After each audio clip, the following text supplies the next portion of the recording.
Now, normally this is the time of year where I get together with Ray and Thor and do our mock draft. People love that show. Unfortunately, that's not going to be happening this year because, as you can see, I'm not in studio. I am on vacation, but what I have done to make sure that you are not experiencing a dearth of NFL draft content is talk to the two most successful people giving out picks on the Pat Mayo Experience over the past year, Ryan Noonan and Connor Allen, because they have been doing a lot of draft content with Scott Smith, and in this episode, they're going to go over the best draft props that you can bet on, plus they're going to do a mock draft with Nick at Fantasy Law Guy on X if you want to check him out. I really enjoyed the show. I want to make sure that it gets seen, and I have it here for you, so you're not without, because I actually learned a ton from it. And do you really need me being like, yeah, who are you going to pick next? At least having four guys who know what they're talking about is probably pretty easy, but that's not the end of it here. I'll be back Monday with golf, but Cust and I and some friends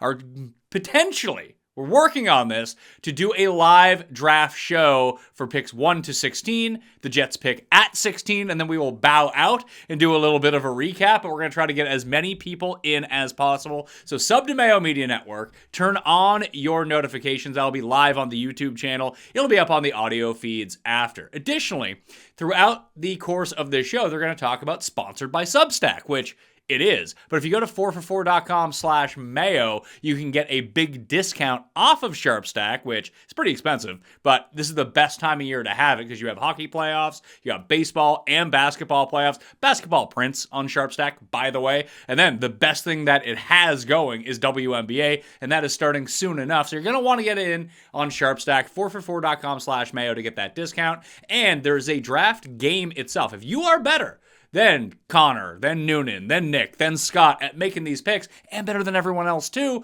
on Underdog, you can go make those picks in their new draft game as well. Code Mayo at Underdog to get yourself a deposit bonus, then just play with the deposit bonus and keep the $1,000 to play on other things as well. All right, smash a like to this episode. 4for4 Bets is where they air this show initially, and we'll have more content throughout the week. If all goes well, we'll have the three of them back on Tuesday for the final draft prep in case you're looking. Brand new Cuss Corner this week too, all right? Enjoy. Pat Mayo Experience.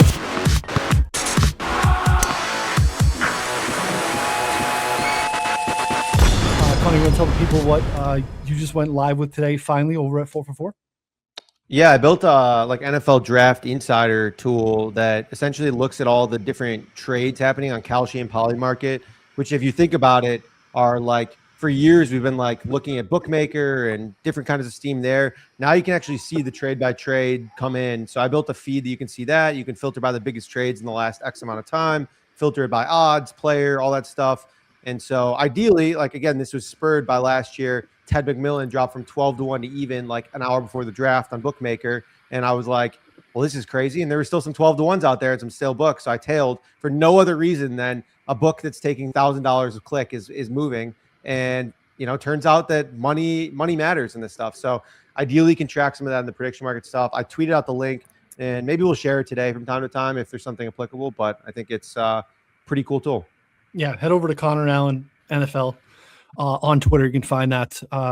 It's 4for4. We have that as well. So check it out. Great tool. Again, prediction markets too. We have no amount, that's not been something we've always had on domestics, especially with to go in round one or to be a top 10 pick. Having the ability to lay no on those things is start to see a little bit more liquidity here to be able to pick up and scoop some of that up here in the next week or so. We talk about bridge jumpers and I think at the end of the day when I just have a bunch of credit laying around in accounts or even in Kalshi or Polymarket or whatever, I'm just gonna rip 95%ers no's and just put the rest of whatever money I have into these random things. So I think it's a sharp move. And we haven't really had the ability to do that prediction market wise until now, because before we wouldn't get the no on things a lot. Now we can bet no top 10 for a guy who's just never been in the mock 10, has no shot of being in the top 10. And it's yeah, you get 2%. It's something I would normally never do, but an hour before the draft, why not? Yeah, for sure. Yeah. Bridge jumping, I think, is a fantastic way to phrase it for sure. Those go sideways. Those are could be challenging. Scott, what's going on with you today? Oh, nothing much, man. Grinding. I was telling Connor before the show, it kind of took me a little while to like hit that flow state of getting really excited and getting zoned in. But look, the more information comes out, the more, I've got my draft board set and grinded through all these visits and as much info as I can. So I'm pretty pumped. I'm happy to have Nick on. I think he's the most underrated guy in the mock draft and draft community. He's over there teaching these high schoolers NFL draft 101, 3 hours out of the day. So I'm ready to go. Yeah, absolutely love it. So let's get started. Kind of going to bring up the mock screen. We'll walk back through our process. Nick, I'm going to come to you. I kind of have an understanding of what these guys want to do. I think we can put Mendoza in at one, unless anyone has any, discrepancies there. Nick, two. It's where we started this year. And again, I think you do a really good job, and your Twitter's done a really good job at kind of basically, this is such an if this, then that kind of puzzle, right? And I think it obviously starts at two because there's such a trickle down effect of how these scenarios break out. But obviously, David Bailey, Arvell Reese, Connor was really early on Arvell Reese. Those bags have been packed, and I think he's trying to come back in and he's balancing those the books here a little bit. But where are you at in terms of what you think is happening with the Jets at pick 2 and all the David Bailey, workout stuff and private meeting, etc.? I don't have strong conviction on pick 2. It's one that I haven't bet on either side, and it's one that I actually did flip in my mock draft whenever all the big analysts came out and seemed to think per other teams it was Bailey. That phrasing was kind of confusing when they used it. It's like, well, other teams seem to think it's going to be Bailey. They haven't put their stamp on it yet. So I found it to be a little indirect of information here. But if it comes out, I think we'll know more on Monday when they take the weekend, they call their GMs. I think we're going to last Monday before the draft, the week of, that's where we found a lot of information, right? So I'm kind of waiting for that to kind of settle too. And then I think based on kind of my experience on this, that we're going to have a better feel of what happens at 2. And I really think 3 is where this draft's going to end up starting. I really kind of doubt that we're going to go into draft day, like with this being 50-50. I did recently make a switch in my mock. It seems like I switched to Bailey. And then I kind of just switched back today now to Arvell Reese. He seems to be the favorite there. I'm kind of following the betting market, but I don't have strong conviction either way because I could just see either argument here, whether you want to take the younger player, or whether you just want the solid kind of double is that they're saying right now in David Bailey. I put a little more stock on this character stuff, though. So if I had to break a tie, I'm going to go with the person who I think fits the better character. And you see rave reviews on Arvell Reese and like Dane Brugler's Guide and stuff like that. Aaron Glenn's kind of an old school guy. He's going to want someone with maybe the better character. There was some kind of sketchy notes about David Bailey's character in Brugler's Guide. So to me, that's going to be the tiebreaker, not to mention the age there. So if we really don't have any other intel coming in, that for me is going to be the tiebreaker. But I have a feeling that, at some point, Jeremiah, all these big guys are going to make their call, and we'll see kind of what happens next week. Where are y'all at? Where are you at now, Connor? Yeah, I mean, we got to touch on it. So the canceled visit came out yesterday after our show. I bet on Reese for a while, and it was so wild because I saw the canceled visit, and my mind was like immediately like, all right, this is going to be Arvell Reese minus 200 in like 5 minutes. The amount of differences there like made me rethink everything. I was like the differences in opinions were like, oh, well, they're canceling it because they know they're picking David Bailey. And so it made me take a step back and be like, okay, maybe I'm just too close to, the situation here. And like, maybe I'm misthinking about not thinking about this correctly. So then I decided, I'm like, okay, well, let me think about this again and go see if this has ever happened with the top 5 pick in history that they've had a visit planned, canceled it, and then still taking the guy. If anyone has found it, let me know. I'm still looking. There's no precedent for this happening. And so then I was like, obviously reaching out to people like, hey, what's up? And in conjunction with this, there's rumblings of a very poor David Bailey interview with the Jets as well in the background. So when you put those two things together, and I had already bet on Reese for a while for a variety of reasons, and you talk about like the schematic fits we've talked about, ad nauseum about on here, like to me, I just keep adding more Reese. I wake up every day. I look at the board. I look at survey everything and what's going on. And I'm like, this is crazy. Like plus money, even money, minus 120 is nuts. My bags are packed at this point. Like, you know, I guess I could get out of it if I felt really strongly it was going to be Bailey, but I think I'm pretty much locked in at this point. So On Reese. Reese Bailey becomes a bridge jumper for Connor in a, you know, the bridge is theoretical. I'm halfway down. Way. Like I'm halfway out on the bridge already. You know, it's tough. Scott, what did you make from the? I kind of agree with Connor. Like a polarizing announcement, basically, and the market didn't really do anything with it because you very easily could just see two very differentiating opinions, you know, in a matter of seconds based off of what people interpret that to be. So my logic to the whole situation is that I've been on Arvell Reese from the jump. My second mock draft that I kind of used to give a different look of how things might go. And I even mentioned it that, you know, I kind of put Bailey at number 2 just to mess with Connor with all the bags that he had on Reese. But like, if you look at the off season and some of the comments that Aaron Glenn has made, he's talked about versatility, and I don't remember who exactly I heard say it, but they were going through and talking about things. And I think there is some argument within David Bailey's tape of being able to stack up against the run, having McDonald on the other side, and possibly having to have Bailey off the field on certain rundowns and some things like that. You know, he's great as a pass rusher, had a historical year. And then you've had the other things about, you know, Aaron Glenn needs somebody that can come in and do this now. Well, I think Arvell Reese can stay on the field every down. You can use him versatile. You can use his versatility in multiple different sets across your base package. Is he going to be the best turn and run guy and cover? Maybe not, but that's not Bailey either.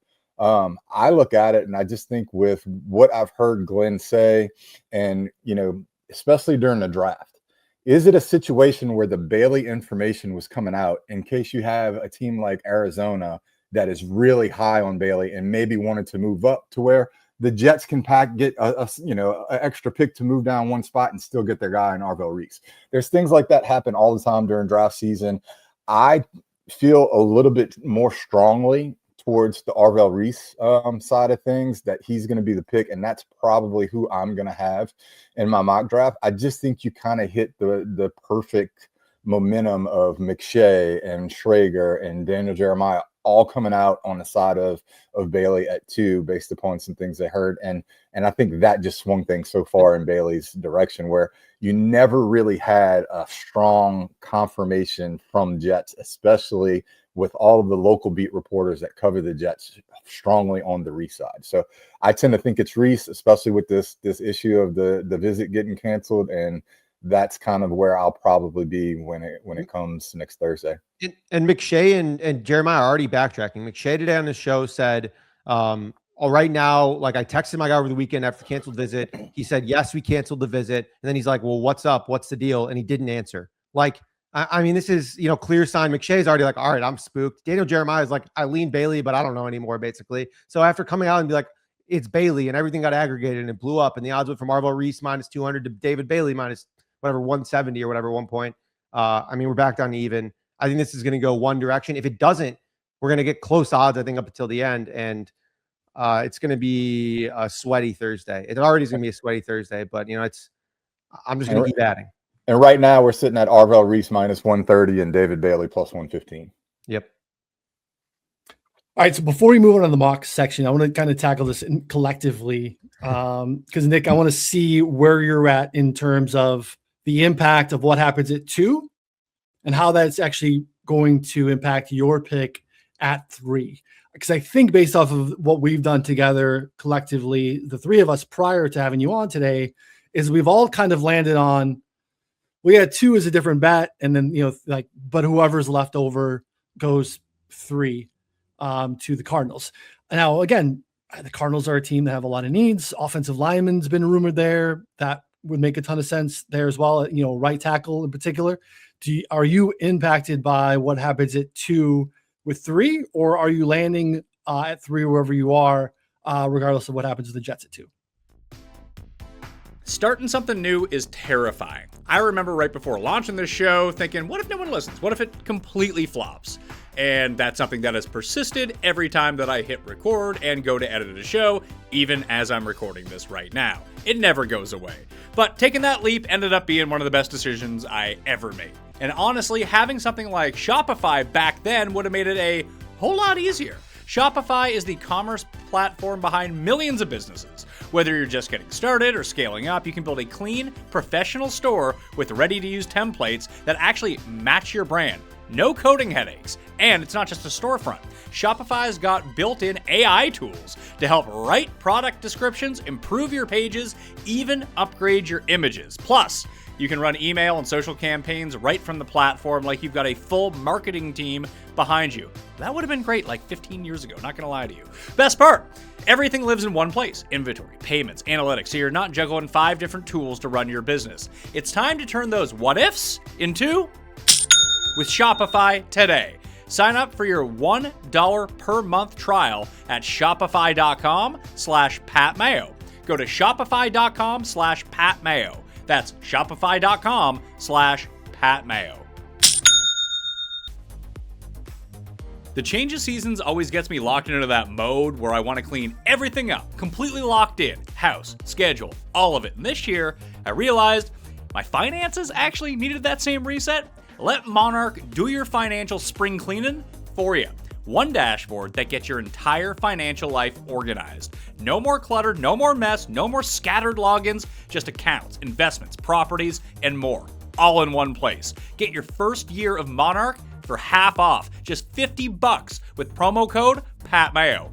For me, the big eye-opener was seeing my cash flow laid out. I thought I got everything dialed in, but Monarch showed me that wasn't so much the case. My savings rate had quietly slipped while my spending crept up. Happens. Let's get that fixed. I can do that with Monarch. Just fixing that got me back on track. Weirdly enough, my favorite feature turned out to be their weekly AI recap because it flags anything weird, spikes in spending, changes in net worth, so I'm never out of the loop on my own finances. Monarch isn't just tracking, it actually helps you plan ahead and stay accountable. Use code PatMayo at monarch.com to get your first year half off, just $50. That's 50% off your first year at monarch.com with code PatMayo. Yeah, if we're trying to mix it up for the sake of mixing it up, I actually am kind of on, I don't want to say I'm on Team Malinois there. I'll pause there though. I don't want to mix it up to mix it up. Yeah. I want to know what you would do, what you're going to mock right now. Like, what do you think is going to happen? Right now, I have Francis Malinois at 3, and that is because I don't know if it's a sure thing that the Cardinals are going to be able to move back. I think they're going to try to move back. That seems pretty obvious there. I think several teams are going to try to move back. But the Malinois stuff, just kind of reading through the tea leaves, these dominoes are kind of starting to stack here. The Cardinals' offensive line, 58 out of 85 possible starts among their starters last year. They were a very injured offensive line. We don't really know who their right tackle is as of now, whether it's a competition, Wilkinson, Pryor, who's going to start there. It's not going to be either of them, probably not. And then you have a situation where they're rumored to get Ty Simpson later in round 1, maybe early in round 2. I don't think they're going to throw him in there or make that play without having some kind of bookend tackle situation. And even though they expect to re-sign Paris Johnson, he is entering a contract year. So I just think that's worth noting here. They allowed 59 sacks last year. That was 28th in the league. I just feel like Arizona just wants to support their future quarterback, whoever it is, whether it's Simpson or 2027 quarterback in a stacked class. It's probably best to do so with tackles. Now, they may trade down and do it. I could definitely see that happening right now. But they also might not be able to trade down. Maybe they move a couple spots like they did a couple years ago with Paris Johnson. It's a similar vibe to me. So right now I have Malinois going there, Reese 2, Malinois 3, and David Bailey 4. But that is definitely the minority among the mocking community right now. Let me ask you this. If you were to we got concrete info, or we felt, relative concrete info, and you felt that it was going to be David Bailey 2 to the Jets, would you still go Malinois to the Cardinals at 3? That would actually give me more conviction on this. Okay. And It's tough to mock because it's tough to mock a trade at this point without having further intel. In reality, like, I really think that Cardinals really do want to trade down, and you're trying to mock team matches there. So in reality, I think it's not even 50-50 that they would take Malinois at 3 overall. But to me, I do think that they would prefer David Bailey over Reese. I'm buying the arguments about the ownership or even the fans even kind of getting a little weary or apprehensive about drafting another hybrid player.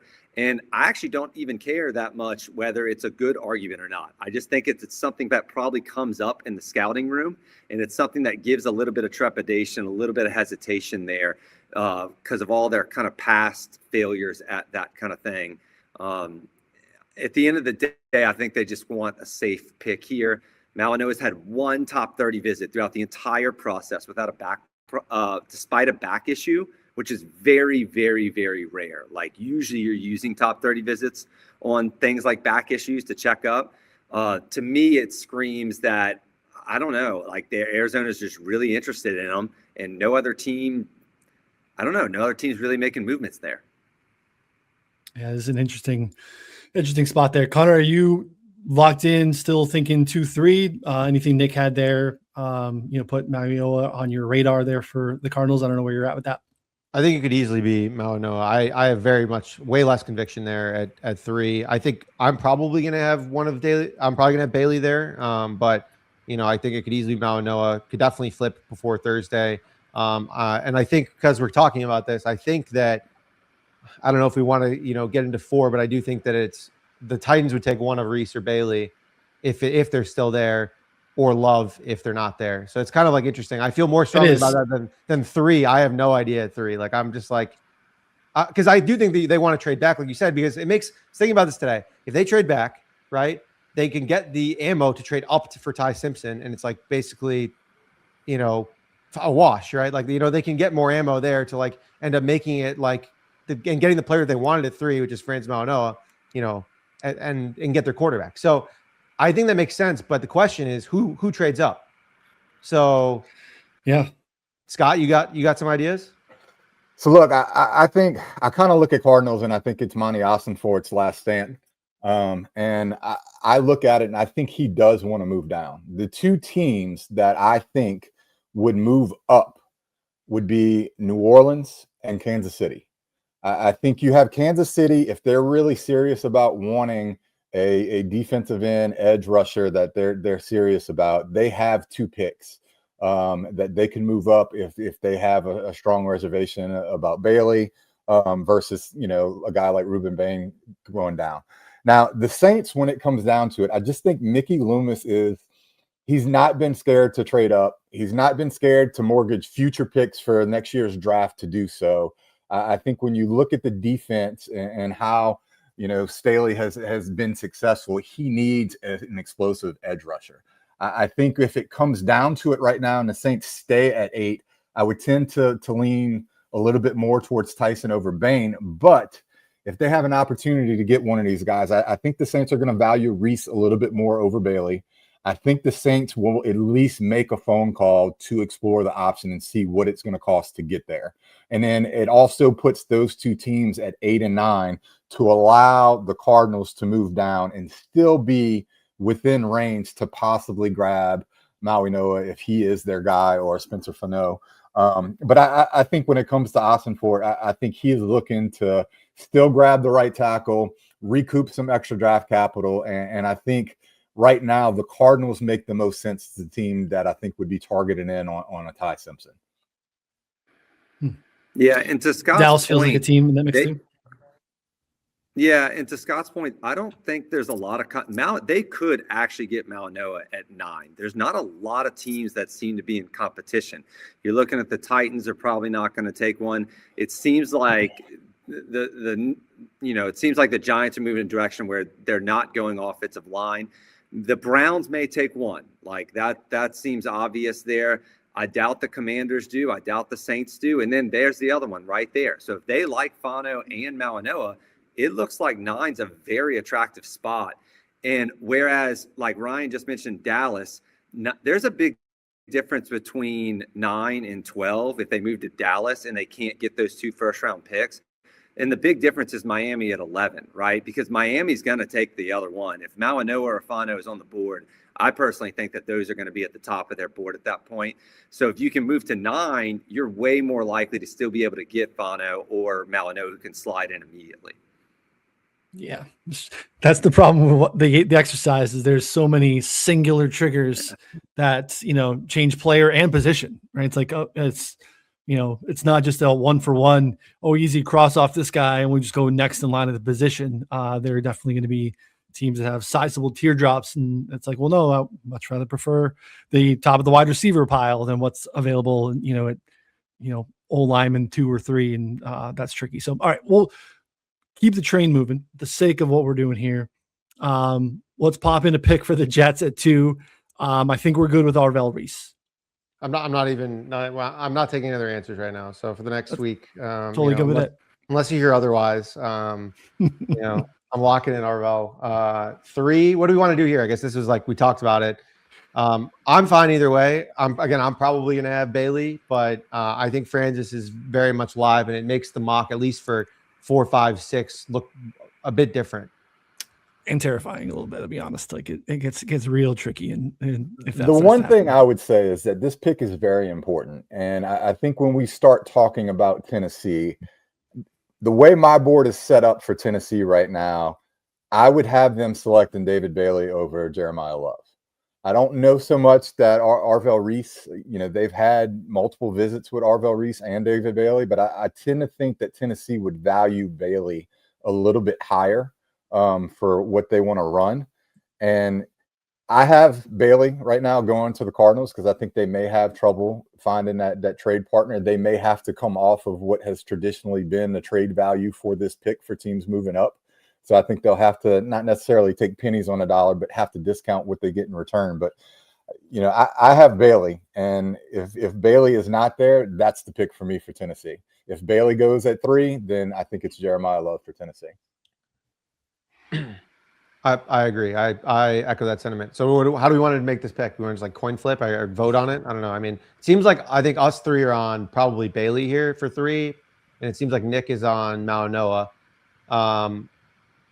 We discussed our original scenario on Monday. Let's go with Malinois here because we already went through this exercise on Monday with Bailey and then Love 4, and then we went from there. I think we should go with Malinois to play out this alternative because maybe it'll come to some other bets. So let's go with Francis here. Yeah, I did this today. I did this at a different inflection point at like 8-9, where I like mixed up a little bit. Like this could very well happen. And if it does, there's a really sizable trickle down effect. So I do think that the exercise is kind of important to walk through. Now, again, looking at Tennessee and what they've done this offseason, it's still a team that needs defensive line help, without a doubt.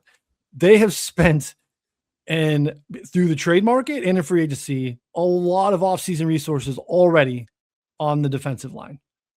This is why I would be comfortable in some other scenarios where Jeremiah Love would be the pick. Now, David Bailey being available does mix that up a little bit. That's kind of why I kind of buy into, I guess, kind of what Scott says there, where Reese maybe slides a little bit if he happened to not go 3 in the scenario. Whereas I could still see Tennessee going Jeremiah Love if it's a decision between Reese and Love, if that makes sense, just based off of the hybrid nature of it. So, but yeah, we already kind of taken care of that. So now that we've had this play out the way that we are, Nick, is this clear to you, like it is to Scott, that David Bailey would be the preference for Tennessee with both Bailey and Love on the board? It is. I actually agree 100% there. I think that it goes David Bailey. I still think they'd probably take Arvell Reese, but I have less conviction there over Jeremiah Love. Okay. I like the argument that Jeremiah Love might put some fans in the seats, a new stadium, that kind of stuff, star, help for your new quarterback. But, man, Robert Saleh, just so many defensive line picks right there. 4 of 5 years in San Francisco. He goes to the Jets, then takes Jermaine Johnson, goes back to the Niners, and then gets Micah Williams. Like everywhere Saleh goes, they just take defensive line in the first round. He wants a stable of rotation there. I think David Bailey, that's probably the guy I think Saleh wants. They traded already for Jeremiah Johnson to bring him back to Tennessee. Boy, there in the DC DC, Jacob Martin had a nice little back end of the year last year with the Commanders. They brought him into town. John Franklin Myers, Solomon Thomas, Jordan Elliott. They've been very busy in the offseason adding to the defensive line. So, but again, David Bailey, more of a top tier prospect, kind of, a nice edge rusher to complement Jermaine Johnson as well if they were making. So go ahead, Connor. We can go with David Bailey here. We had that pick to be Jeremiah Love, but this changes things. This also changes what seemed to be pretty clearly to us Sonny Styles at 5 for the Giants. Connor, now we have to kind of maybe have a Styles Jeremiah Love conversation with the Giants. It's kind of how this has kind of transpired. Yeah, like the last, what has it been, 2 days maybe? I think we had Jordan Renan come out, Giants beat reporter basically say that Harbaugh would love to have Jeremiah Love and that he, would basically, force the pick here. I don't know if I buy that, to be honest. I think that Sonny Styles or an offensive lineman is much more Harbaugh style than a guy like Jeremiah Love, even though Jeremiah Love is super talented. There was also some, this is the same show as Peter Schrager and Jordan Renan said that Jordan Tyson's range starts at 5 with Malik Neighbors kind of facing some, offseason injury stuff. Now, again, that doesn't strike me as a John Harbaugh first pick type of, in his new regime type of vibe here. And especially if you're adding an oft injured receiver to a receiving core that is dealing with injuries, I don't know if that's the correct logic either. So I don't buy that. I think in this scenario, I'm probably sticking with Styles, but I don't know, Scott, you got any thoughts here on this? Because again, we've kind of worked ourselves into a different scenario than we were at earlier, but I would say extremely realistic, very possible. Mm-hmm. So where I have landed on this is I think Joe Shane is a lame duck. I think he's sitting there, and I don't think he's going to have much say-so on this pick. I think it's very much Harbaugh having the last say. The part that I come down to is I think it's Styles or Caleb Downs. And I lean Styles over Caleb Downs because I just think you have a complete profile there as far as the athlete, the unicorn, as far as he tests and things of that nature. Some of the comments that Harbaugh has made about stopping the run. I think Mora will have some say-so. And we've all seen the Hard Knocks, him talking about, having the running back leave and I don't know where Cam Scatterbu is in his recovery. I don't think Cam Scatterbu would preclude them from taking Jordan Love.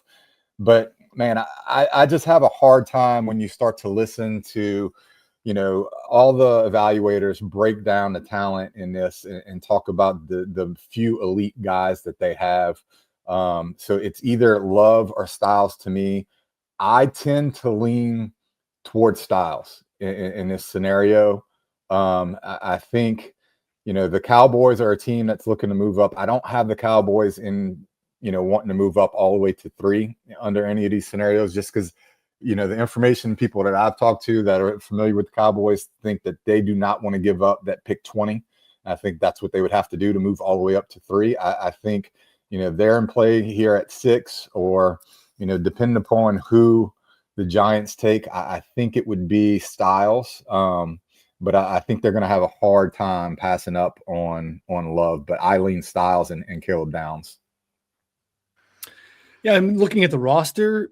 Styles would make way more sense thinking about, unless you think that Caleb Downs is generational at the position, and some people do, film better than athletic testing. But just, again, you used some resources in free agency. And Tyler Noonan you took with an early pick in the second round just 2 years ago has played pretty well. Whereas you have a pretty gaping hole linebacker that you would need. That kind of speaks to the run the ball, stop the run mantra we've heard out of them so far in the offseason, which I think makes some sense there too. Nick, where are you at with the board as it transpires what the Giants would do at 5 with Love and Styles on the board? I'm slightly kind of concurring with Scott, but we have a different end result. I agree that they would view Styles and Love over Caleb Downs, but I come to kind of a different conclusion on on Jeremiah Love there. That's who I think the Giants would probably take over Styles in this scenario. To me, the best evidence is kind of following their movement in free agency, where Jordan Ronan, who's also kind of been on the Jeremiah Love train here and is kind of a reliable beat for the Giants, he reported that not only were the Giants in on the Kenneth Walker stuff, but they were also trying to acquire Travis Achane as well. And they went for some pretty hefty, contracts there. I think it does jive with the stopping the run, the running the ball for sure with Harbaugh there. I like that aspect philosophically. And I think it speaks to, okay, you have Scatterboo coming off an injury, but he's probably best more of like a change of pace back or like maybe a closer in the fourth quarter when defenses are tired. And, Tracy's probably a pass catching back, but Jeremiah Love is just kind of a star. I just feel like they need an identity to help Jackson Dart a little bit in not only passing game, but just kind of give their offense another playmaker outside of Neighbors, who's also coming off an injury. So I have it Jeremiah Love and then Sonny Styles, and then maybe a little gap before maybe another tier there with Caleb Downs. The tricky part here is really a pretty good linebacker class. I know, Scott, we've been talking about that a little bit offline, where that could be a part of it, right? If they do happen to evaluate one of the other guys that could be going in the early second round, that would kind of soften the loss and the need to kind of fill in for Sonny Styles. You know what makes stopping the run harder? Trading your all-pro nose tackle, which it seems like they're about to do too with Dexter Lawrence. So you better be able to run the damn ball pretty well. You're going to need to. Connor, what are your thoughts on Styles, Love, Giants? Again, another tricky trade partner for Dallas if they're looking to trade up. Same things we kind of balked on with the Commanders, with obviously trading within the NFC East. Yeah, I think Love goes here or 7 if he doesn't go here. So it'd be either 5 or 7 at this point. And then I think at this point I'd probably go Styles though. I don't think I have too much else. We talked about some other guys, Downs or whatever. It's Styles or Love for me here. I'd probably lean Styles in this scenario. The one thing that I will say, and it's something that me and Ryan talked about, is look, you start to look at the prospects at the end of the draft and into round 1 and where the Giants are. And Noonan is huge Jacob Rodriguez fan. And what is the gap between Rodriguez and Bailey here? As athletic as what Sonny Styles is, it's not that Rodriguez tested poorly, and the guy has a nose for the ball to read and react. So for the Giants, do you get a guy like Love and still get a player similar to Sonny Styles and Jacob Rodriguez in that second round, which you should be in range to go ahead and make a move if he falls there? I think that's a serious argument to have.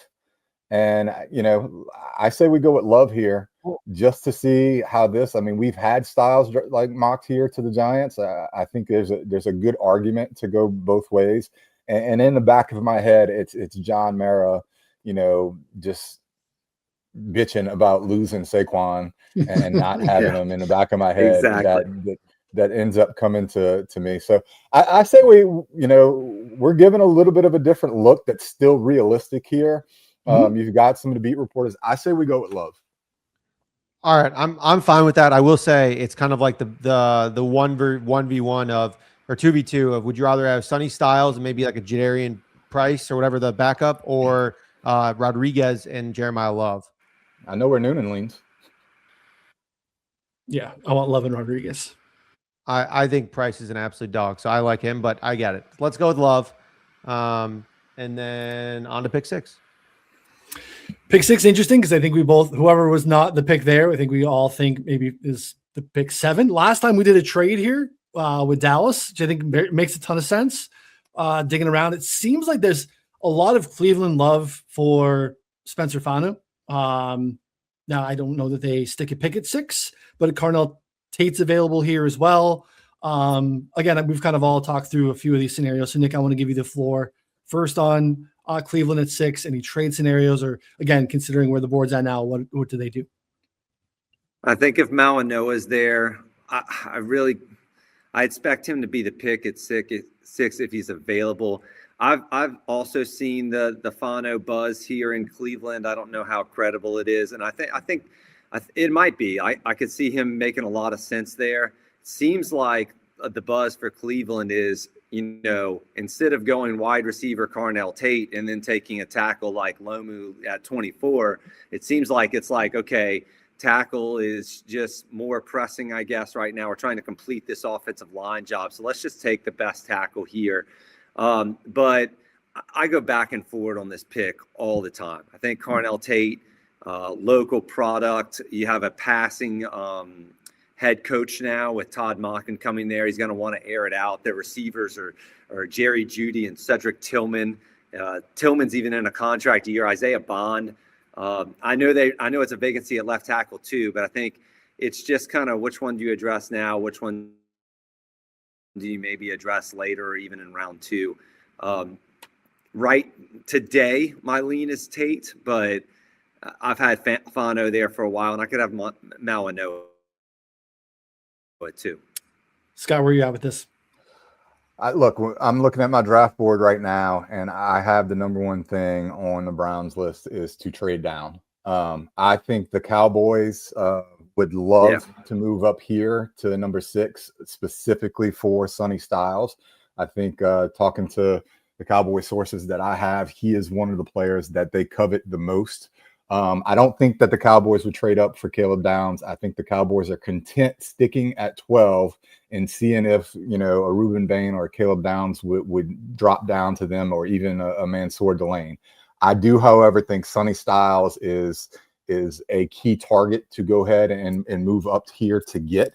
And for Cleveland, while they may be high on, Fano or Mawanoa, look, the drumbeat has been hard for Caden Proctor. The argument against Mawanoa is that they tend to think that he's strictly a right tackle or maybe even a right guard, whereas I think Cleveland is looking for more of that left side, that blind side tackle with a guy like Caden Proctor, who a move to 12 would still allow them to get a guy like Proctor or possibly even see Spencer Fano fall down. I think the one team that you're kind of like messing with there is what happens with Miami, when they're on the clock at 11. But I think Dallas is going to be on the phones trying to get up to this pick to get Sonny Styles.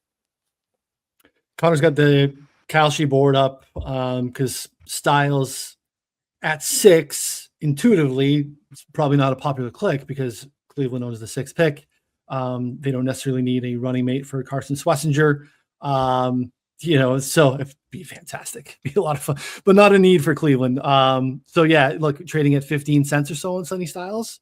Again, speculative because you need the dots to connect. You need the trade to happen. But I think that is a good way, depending on what your aversion to risk is at this time for the draft, portfolio building, grabbing some longer priced, if that, then this scenarios makes some sense depending on, again, your approach to betting overall, Connor. And the other part of it for Dallas is Washington Styles is on Washington's list as well. And when you start talking about the Giants, the Cowboys, and Washington, they're all kind of on that same player pool. And so this is, an active move to get in front of a division rival and snag a player that they're interested in. Yeah. Yeah, I mean, I guess 2 things here. The only person would be excited about stacking linebackers would be you, Noonan. Like that would be like the only person in America literally hyped about that. But I do think to watch the Browns games. I'll tell you that. I do think though, like when was the last time where we came out of a weekend and 3 analysts mocked the exact same trade and it actually happened? Never. I mean, it's also very weird that it wasn't just 3 randos, right? I don't want to disrespect anybody. I mean, it just, it wasn't 3 randos, as I guess. They all heard the same information for sure. Like over the weekend, it was like, whatever, Cowboys are interested in trading up, Browns are interested in trading down. That makes sense for all the reasons that Scott said, plus, a couple other, let's put it in our mock. I don't know. I mean, I get it and it makes sense on paper. It just seems like that never works out like that in real life. So that's my only pushback. I think if the Browns stick and pick, it's likely one of Tate or Spencer. I think that makes sense. There was early rumblings on Monroe Freeling. I know that they've shown interest in Caden Proctor. Maybe they surprise us all and go with Proctor there. I would not I think you could slot in any of those guys. I probably will lean towards an offensive lineman, but and partially because, I mean, the 24th spot's a little bit of a weird teardrop too for both wideout and offensive linemen. You get like either one of those back end tackles with like Max Iannaccio or maybe Caleb Warmu's there, maybe Blake Miller's there. So if you like one of those guys, maybe one's there. Wide receiver, you're looking at maybe Casey Conception, Denzel Boston range. So again, it's like another 2v2. Like, would you like, you know, an offensive lineman that you like, and then maybe wide receiver, or like vice versa? I don't have that answer, you know. So I think that's exactly what dictates most mocks.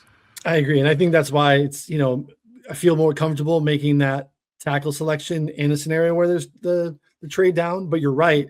I mean, when you see the common trades, and we're going to start to see a lot of them after the news today with Jacoby Brissett wanting contract. I feel like a lot of people are going to find unique ways to try to find Ty Simpson a home in the first round. And even that, to your point, feels maybe okay, maybe correct, but a little thin, where it's like you just get this consensus around a trade, and like that, the hit rate for those feels so thin, probably even thinner to your point with group consensus making a trade up at 6. So I might just put Ty Simpson at 32 for my mock draft score, to be honest. Just like have him in the first round. I don't know. I hate it so much, but I understand the game. I understand the game. And Jeremiah too, like was like, there's no shot the Seahawks are staying at 32. Basically, I don't know if you guys saw that too. He basically was like adamant that they're moving out. So I might just throw a filler player that I don't know I have a place for that just goes there. But I don't know. Yeah, Ty Simpson 32 to Seattle in the final mock. Lock it up. No questions. It just says 32 on the sheet. Okay. Don't read the mock. Don't read that it says Seattle. Okay. Don't worry about it. What do we want to do at 6? We could go 6 different directions here. I know. I'm good throwing in the trade again, to be honest, but let's do Tate. Anyone to push back on Tate? No, that's fine. Looks like Nick, you did that in your last mock. Looks like you just did Tate. I'm cheating. It looks like you would agree with the Tate pick to 6 to Cleveland, Nick. This is I mean, y'all are just such great hosts, basically, that this is actually my current mock, the way you have it. I'm pretty sure it's 6 for 6 on what I currently have. So y'all are just doing a great job kind of accommodating me here right now. I appreciate you guys. Well, let's go 7 for 7. I think we all agree that in this scenario, it's again, it's only 8-minute timer this year. But I think, the Commanders use 60 seconds here to write Sonny Styles, pass it to whoever needs to run it up, and they go ahead and run that up. I don't think in this scenario we're going to get much pushback from anything else. Scott, I'll give you the floor if you want to disagree, which I don't think you do. There we go. All right. Well, he doesn't disagree. Look, one thing I'll say is this. I think Washington, I think the apple of their eye is Jeremiah Love. If there's any way that he falls to them, I think he will be the pick. I have Sonny Styles as the option 2 for them. And if both of those players are off the board, if you get Jeremiah Love to 4 and Sonny Styles to the Giants at 5, I think it's going to be Carnell Tate. Washington has done the most work with all of their visits on parsing through these wide receivers.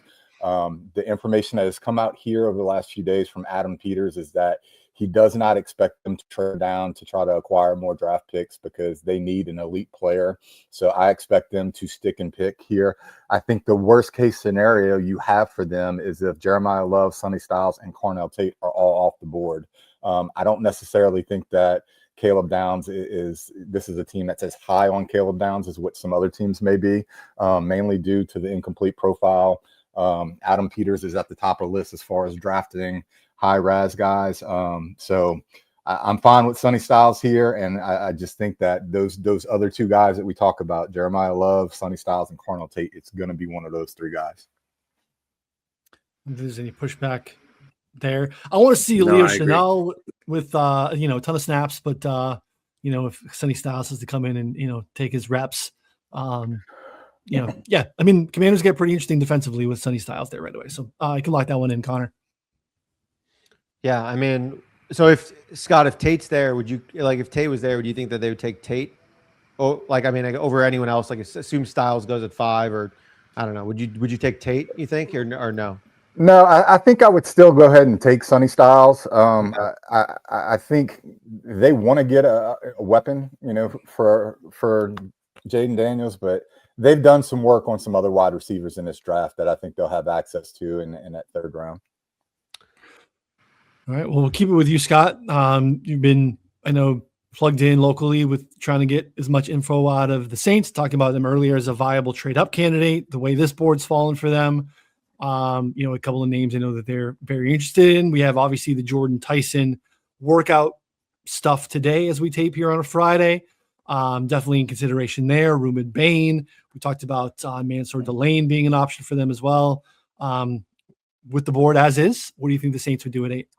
Yeah, I feel like I've been able to beat most of the national guys to the punch by about like 2 or 3 days here, especially with some of the stuff. I think one of the questions we had in the chat a little bit earlier was a question about if Carnell Tate was on the board here, do I think they would take Carnell Tate over Jordan Tyson? I do think they would do so. I think because of the injuries, I think they would tend to lean a little bit more towards Tate if he is on the board. But as I said a couple of weeks ago, some of the information that I've got is that the Saints are actually one of the teams that's comfortable with Jordan Tyson's medicals. I think they're going to have a contingency there to work him out today, or at least be at the workout. I think this pick comes down to 2 people. I think it's Ruben Bain and Jordan Tyson. I think Bain maybe doesn't exactly fit some of the athletic profiles that they've gone for in the past. But under this circumstance, I don't want to be long-winded because Nick's down here as well. I think they go Jordan Tyson over Bain. Nick, what do you got?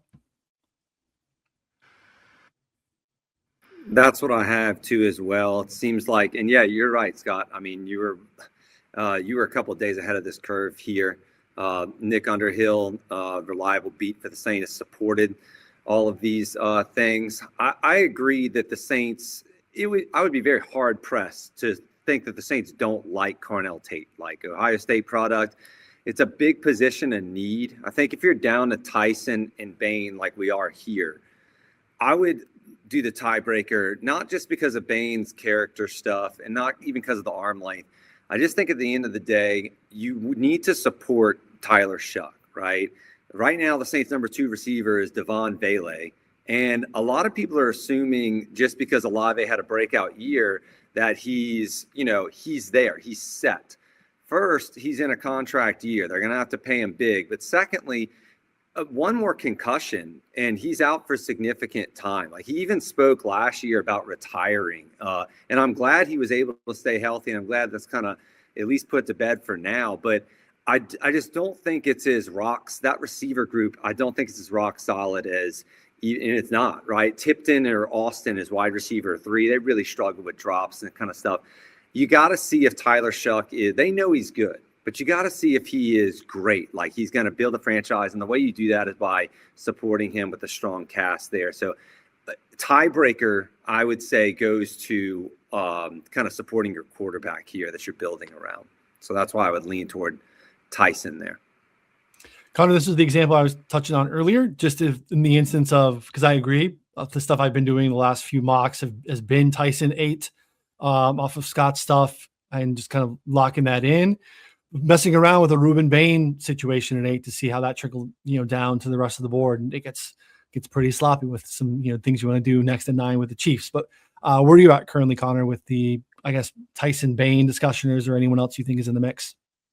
I mean, I'm putting Jordan Tyson there, mainly based on what you guys have said and other information you've been aggregating. I don't have too much to add beyond that. I do think it's worth throwing out some of the prices here. We've seen Jordan Tyson, his odds just like escalate massively. Top 10 pick, people are just hammering the S basically. He's like minus 160, minus 175 to be a top 10 pick. I'm not betting that anymore, but I do think that you can get some interesting odds here. Jordan Tyson's plus 320 still to be 8th pick on DraftKings. Plus 420 on FanDuel here to be the 8th overall pick. I think plus 420 is money. I think that's a really good look at this point. Like, anything above 4-1, maybe even 3-1, I think is pretty interesting. Because if it's like what Scott's saying, I don't think there's that many guys in contention, right? We're probably looking at Bain, Tyson, or Tate. Yeah. I hate these picks so much. I hate these bets. The Darnell Wright one will always you make a trade to one position. You were directionally correct on the team taking the player, and what Scott's already teased us is the Saints being a viable trade candidate. So what you're trying to do is get Tyson to the Saints. I I'd rather take less than the money and bet Saints first position wide receiver or something.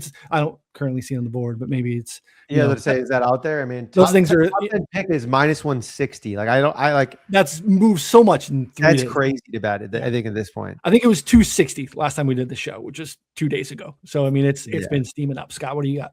Like the one other thing I'll say is, shout out to the guys at Established Run. I watched Evan Silva and Anthony Amico, and one of the things that they were on that they talked about that I don't think is a bad look, especially with some of the stuff that you'll probably start to hear coming out. I don't know what it's at. I think it's probably in the plus 600 to 650 range. Look, I don't mind a small sprinkle on Jordan Tyson to be the first wide receiver selected. I think it's a sharp look to make a small play that would have, something good come back. You've had Peter Schrager and some of the other guys put in their mock drafts Tate to Miami or falling past Tyson. So I don't think that's a bad play as well. Stay local. We don't have it on the board. Mansour Delane, not a viable option, I guess, with Bain and Tyson on the board. I actually think that Delane is kind of the fallback option. I think the one good thing about Delane here, I think the Saints just value these other two positions a little bit more. If all of the guys that they want are off the board, I think Delane will be in the conversation between him and Bain. Specifically, the issue with Delane, I think he's versatile enough to play in both a man and a zone scheme equally well. So I think the Saints, who they have done work on Delane as far as like visits and stuff here, both locally, I think at the pro day and even a top 30 visit, I'd have to go back and look. But I do have a little bit of outside in the back of my head with Delane, but I'm strongly on Jordan Tyson here. Yeah, makes sense. What do you got for us, Connor? And the interesting thing about Tyson is that whether it's Bain or Tyson, they could go 8 and 9. Right, like the Chiefs may be in on Bain. We talked about them needing a pass rusher, and the Chiefs. Peter Schrager kind of seemed to suggest, or even I think McShay even corroborated it or substantiated it. He said that the Chiefs being in on Tyson is true. So we could have, if it's Bain Tyson, we could have them, flip flopped or back to back, that kind of thing. Yeah. For the sake of it, for today, when I put Bain at 8, I went offensive line because you also heard offensive line being talked about with the Chiefs more and more too. That starts to get a little bit, that catches my ear when we've been thinking like, perhaps, corner and an edge. Now if offensive line becomes one of the viable options for the Chiefs too, do they knock that preference out at 9 or do they wait and see if they can thread the needle down at 29? That gets tricky too. So, all right. Yep. I'm good with Tyson here, Connor, unless what else you got? No, let's go with Tyson. I will say for Scott's point, you mentioned the first wide receiver taken. That's down to like plus 225. Would you still like it there, Scott? I don't know if I'm into that at that price. No, look, and that has gotten steamed from the last probably like 17 to 18 hours from what it was. I mean, it's I expected it to happen with that workout being today, and some of the things that have come out already, basically saying that like at least 5 teams are comfortable with the medicals. I think the Saints are one of them. I think the Chiefs will probably be the other one. Yeah. Agreed. All right, the Chiefs on the clock at 9 in this scenario. Scott, what do you think we do here? We kind of what Nick said. Is this Ruben Bain, offensive line viability? You basically have heard. I mean, look, we look at the top guys on the board. We've kind of heard at some point the Chiefs being interested, or whether positional or whatnot, on any of these players at the top. Yeah, I like Bain here. When I've reached out to some of the people I trust as far as the Chiefs, I keep getting pushback on Fano to the Chiefs here at playing right tackle. I don't know why there's such a pushback when you consider the injury to Patrick Mahomes and trying to keep him upright. But the Chiefs fans and the people that I trust when it comes to the Chiefs are strongly on the Bain or Tyson train here. And then, you've got some other people, national guys that are talent evaluators that are way high on Fano and think Fano should be off the board. So, for me, and one of the other things I even heard today was that, the Chiefs, you've got some Chiefs guys that are strongly think that Caleb Downs will be off the board before now. So I think the Chiefs could go a number of different ways, whether that's a trade up to 3, like we discussed a little bit earlier, For me in my mock drafts, I kind of lean Bain here because they've just struggled to find a consistent pass rusher coming off the edge. And Bain definitely fits Spag's style of, again, the guy who doesn't really come off the field. He's not we'll go back to my guy from last year with James Pierce. James Pierce, very much a situational nickel, clear passing down type of edge. Bain's going to be a dog. He's going to play 90% of the snaps. He's going to, set the edge against the run. And it feels like that's the type of Spags guy, like a Karl Loftus. I mean, Karl Loftus is a big body, solid against the run type of edge. And I think Bain is that dude as well. Connor, any thoughts here on what you think the Chiefs would do at 9 as the board sits? Well, I mean, character concerns are not a problem, as we mentioned before. So yeah, that doesn't matter at all. I think I have Bain in this scenario. I would have Bain. I think the more that we go through it, like a guy like him, I think makes a ton of sense. I do a couple questions for you guys though. So we've talked about like how all the national guys, like Peter Schrager said, like Caleb Downs gonna be gone way before 12, and like he's gonna go inside the top 10 no matter what. Like if you jam in Jordan Tyson, which we did, like where does he go? Like how does he fit? And that's kind of the problem that I've been facing is like those super definitive quotes where in reality, like I don't know, maybe they're just wrong. That's Downs 9.5 over, back up, back on top. I hedged out. I'm soft. I got out of it. I was like, I don't want to deal with this anymore. It's too much. I'm still holding. You're still holding? Wow. I mean, stones of steel, Scott. That's impressive. I'd go Bain here though. I don't know, Noonan, where you're at here as well. Yeah, I'd go Bain here too. I think you can. I think the drop off from what you're going to get at edge at 29 compared to the drop off at corner is a little bit more severe. Again, I'm a huge Ruben Bain fan. Again, I don't care. I don't want him to have 28-inch arms, but again, you watch him play football, and the 31-inch arms are not a problem whatsoever. Again, is not really built into how he plays and how he wins.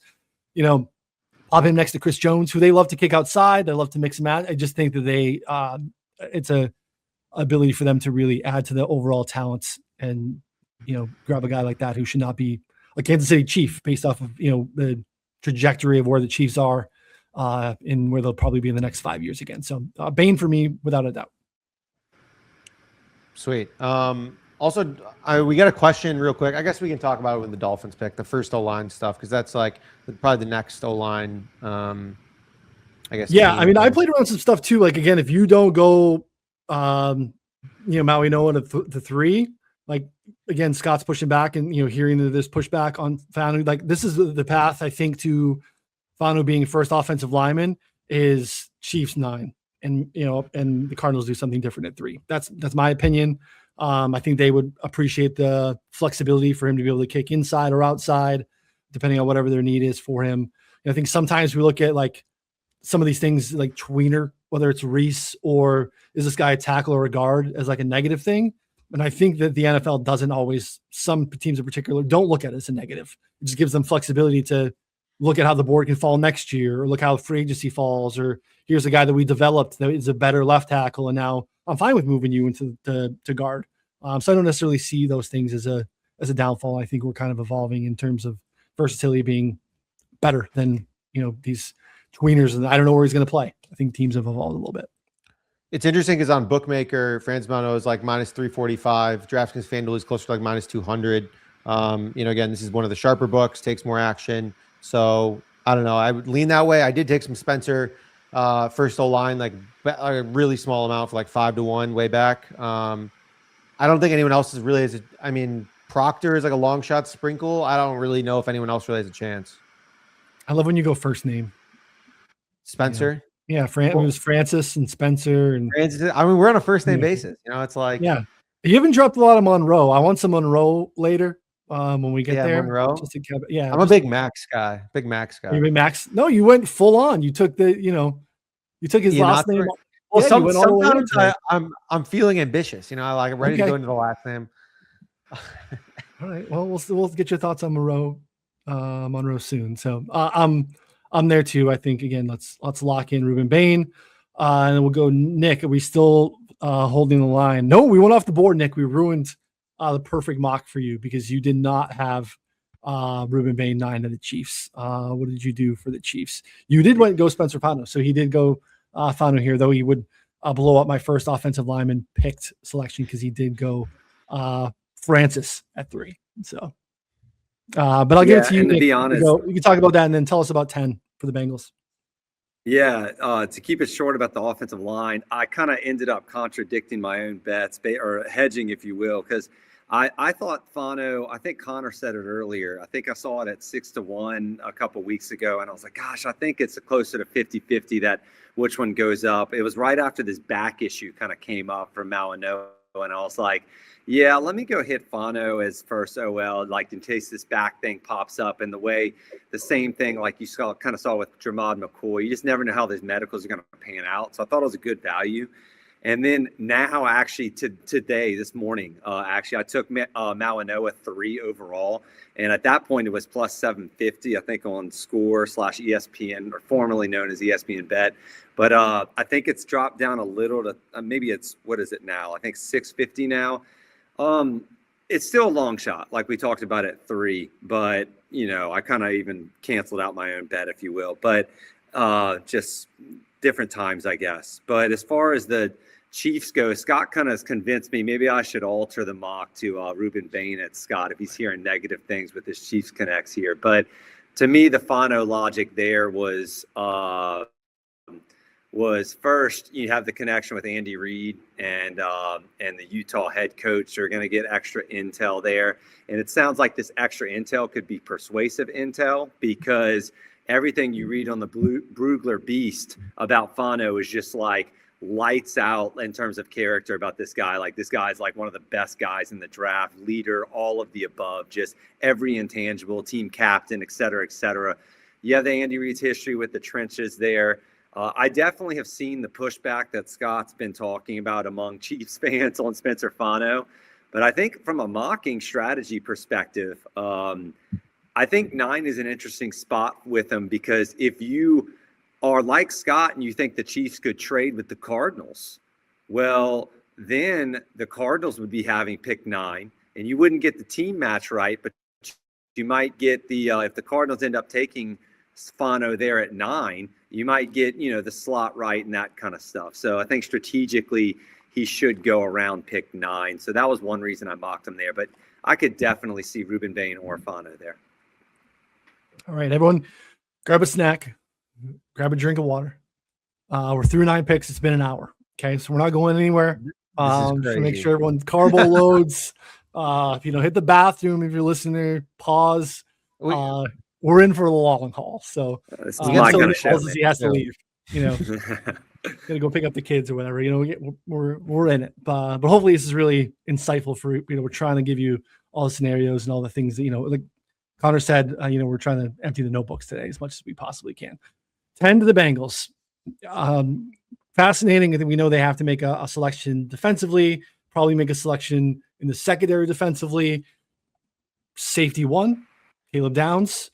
Cornerback 1, Mansour Delane, both on the board here, Nick. So I'll let you make the discussion or kind of lead the discussion here on the Bengals. I'll keep this one brief. I think Caleb Downs would be the selection here in this scenario.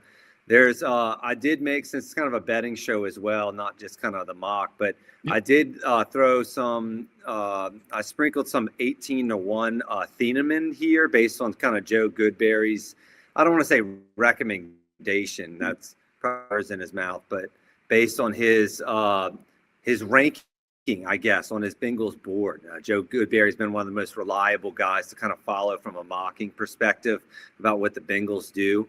And so 18-1, I thought that was pretty good. I think right now it's 16-1. So I'll let you guys kind of determine if that's still viable or not. But to me, in terms of mocking, Caleb Downs, I think would be the most likely pick here. The needed safety is huge there. The needed defensive back is huge. You have corners, Dax Hill and DJ Turner, and both in contract years. There's not much behind them. Their safety, Jordan Battle, is also in a contract years. And the Bengals like to draft a year ahead. So this just fits a lot from a financial perspective, a team need perspective.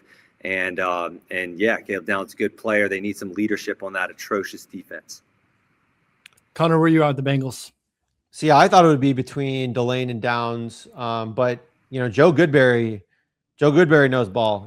So and Nick, I think you cited some of the DraftKings prices.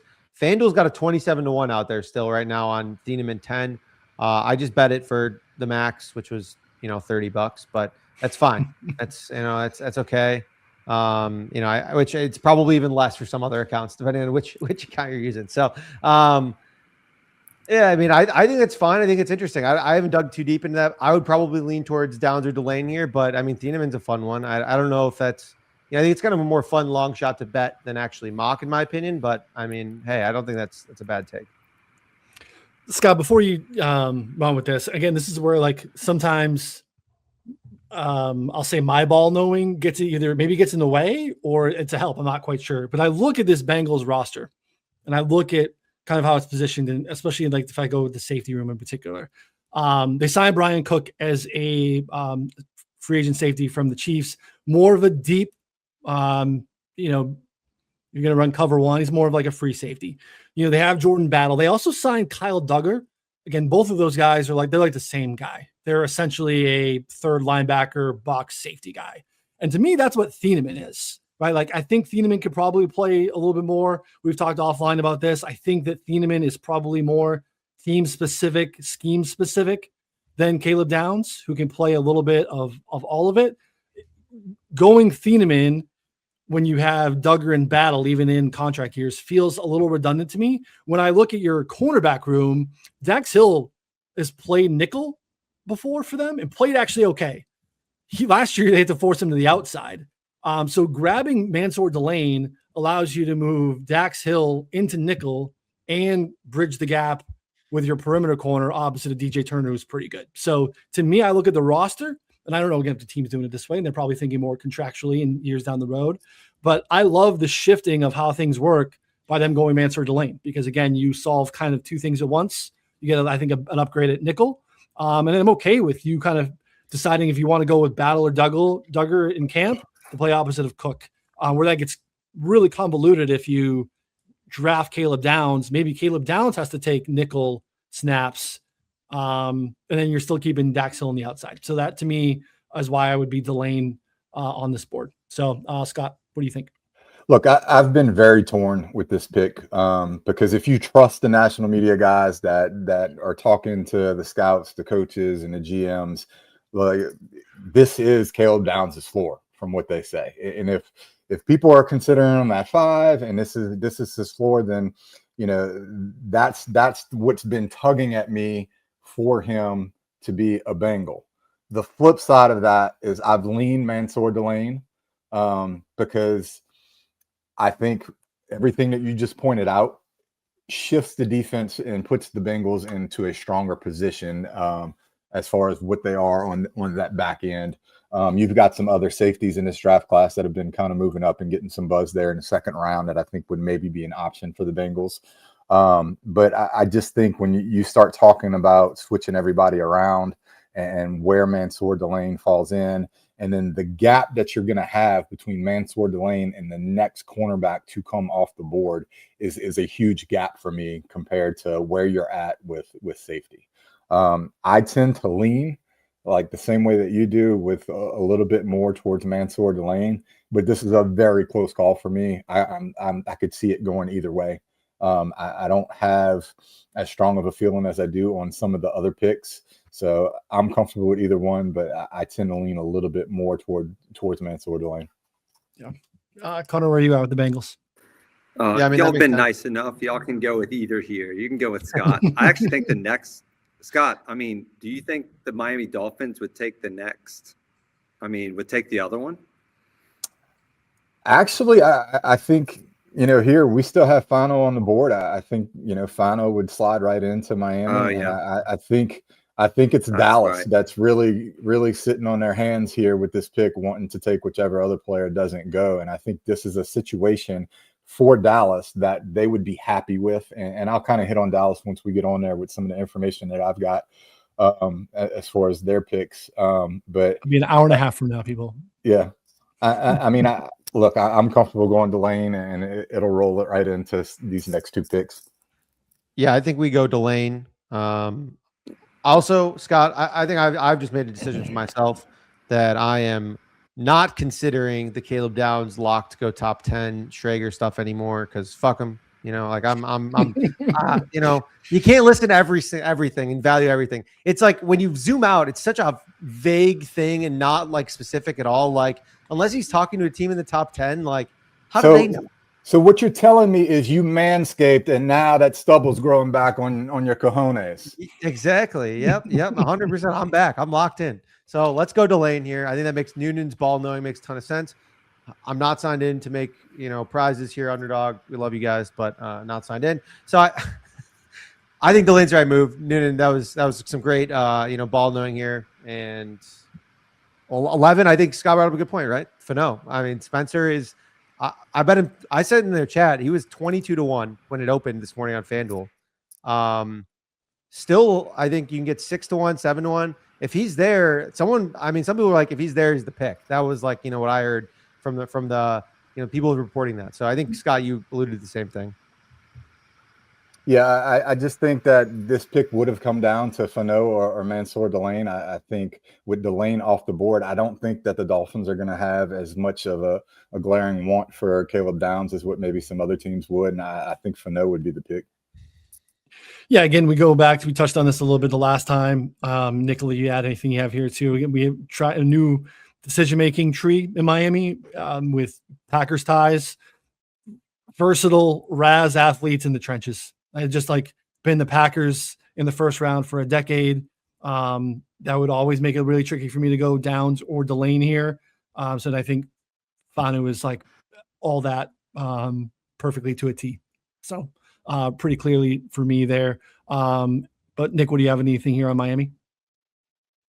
Yeah, it seems like the Dolphins are going in either of those directions. I agree with the analysis there.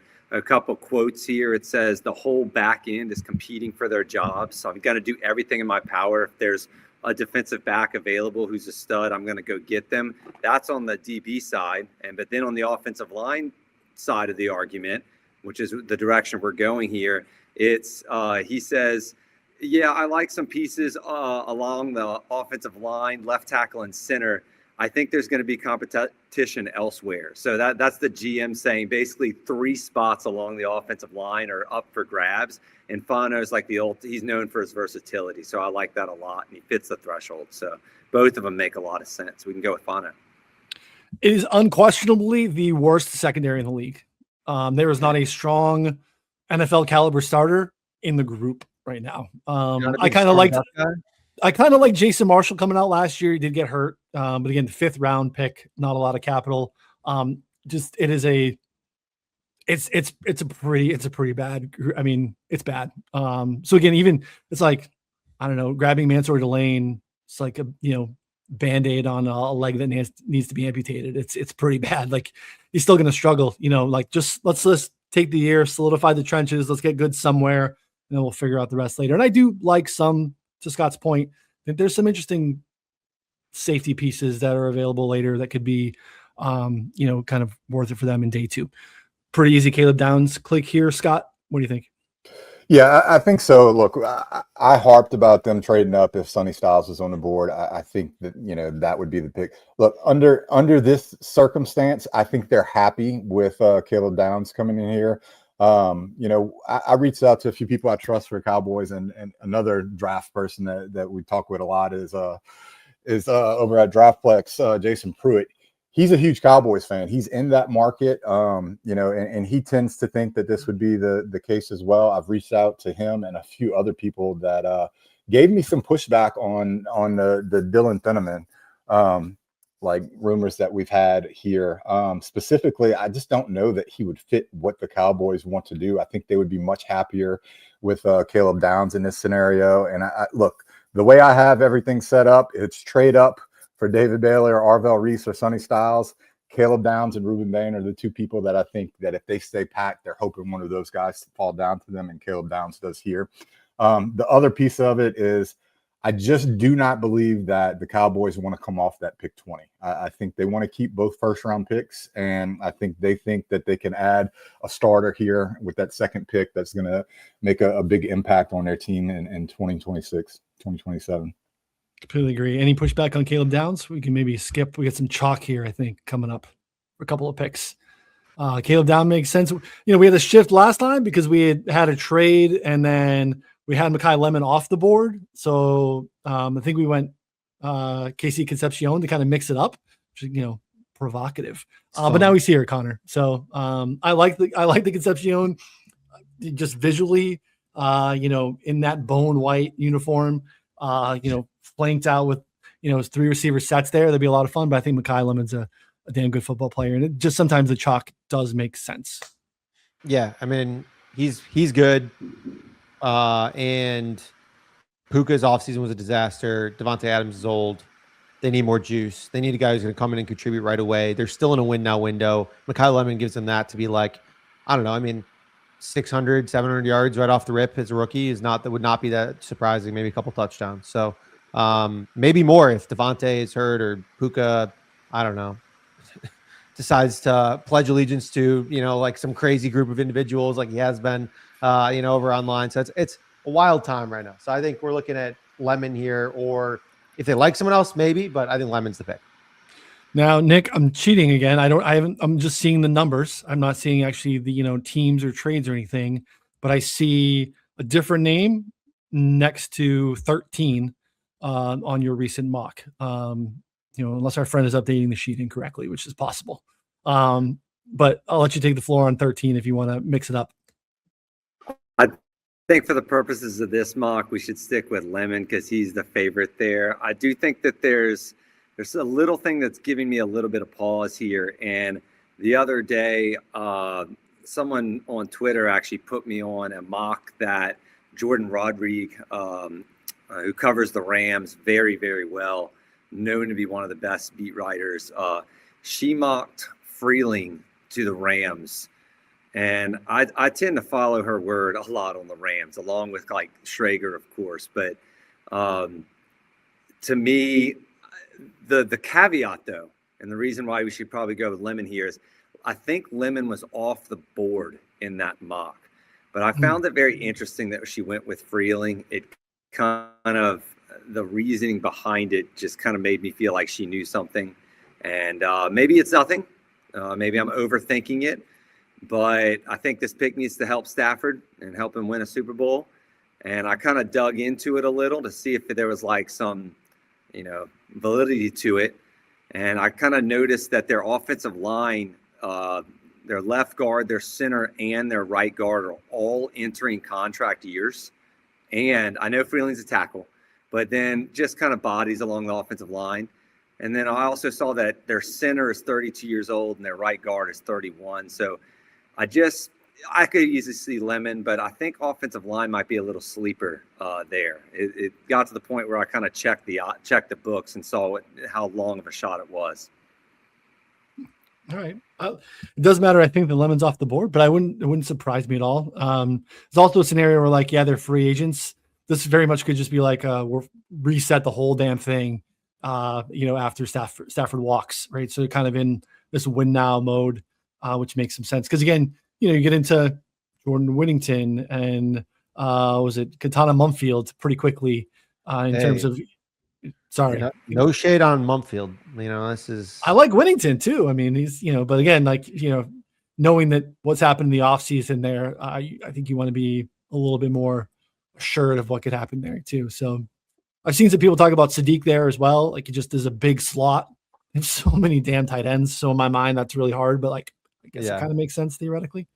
Let's go Lemon, and we'll keep it moving to Baltimore, which I think is a very interesting team to discuss here as well. I think like Vega Ione has been that I think kind of chalk there. Maybe that's moved away. Like anytime that happens, especially early in the process, I want to give a little credence to it if it's coming from reliable sources. If it's just we get lazy mocking, then I'm like, I throw my hands up and I'm like, no, let's find reasons why this is not going to be the pick. It's just a team that has a decent amount of needs that you could sell me on a number of things. I think if we had a healthy Jermon McCoy, that would be pretty interesting for the team, but we don't have necessarily a healthy Jermon McCoy. A lot of different ways, Connor. Any thoughts here off the top on what do you think the Ravens could do with this board? For me, it's between Sadiq or Vega Ione. Scott, I think you went a different direction with 14, right? Last time, I think you talked about that, or were you on Ione as well?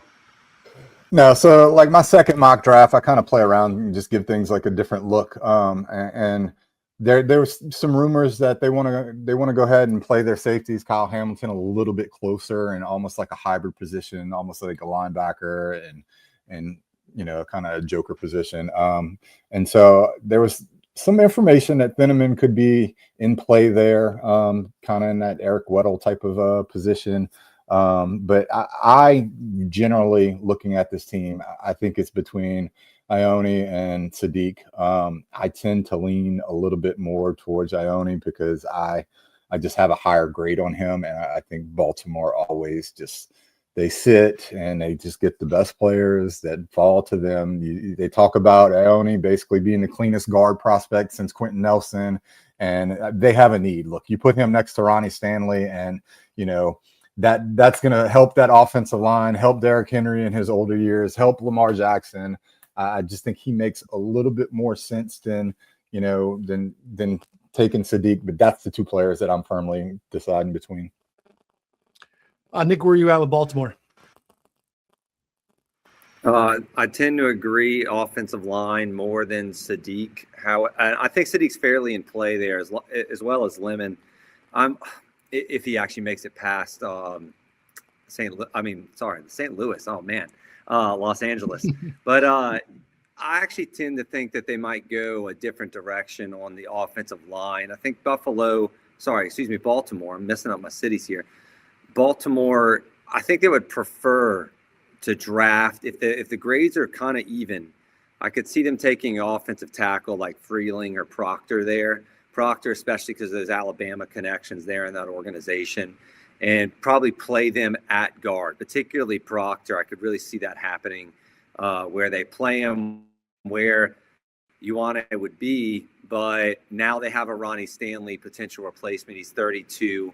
And I could see that happening, but Vega is definitely on my short list for this team as well. So you have Vega, you have Lemon, you have Sadiq, and Proctor. Those are the top four for me. If you guys saw the quote, doesn't necessarily tell us anything about the first round, is a little bit interesting. GM Eric DeCosta, and I brought it up because I wanted to make sure I didn't butcher the quote at all.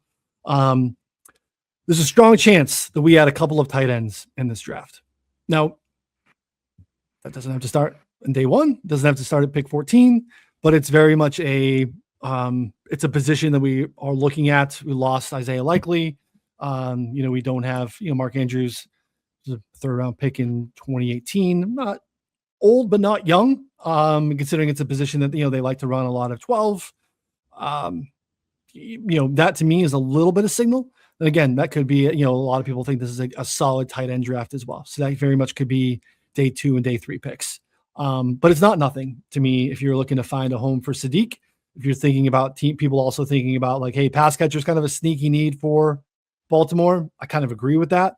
This is kind of checking 2 boxes, right? Sadiq's not in line, hand in the dirt. He's more so big slot type of guy. So I'm fine with Sadiq or Ione, but that kind of caught my attention with the GM saying specifically, we're looking at multiple in this draft.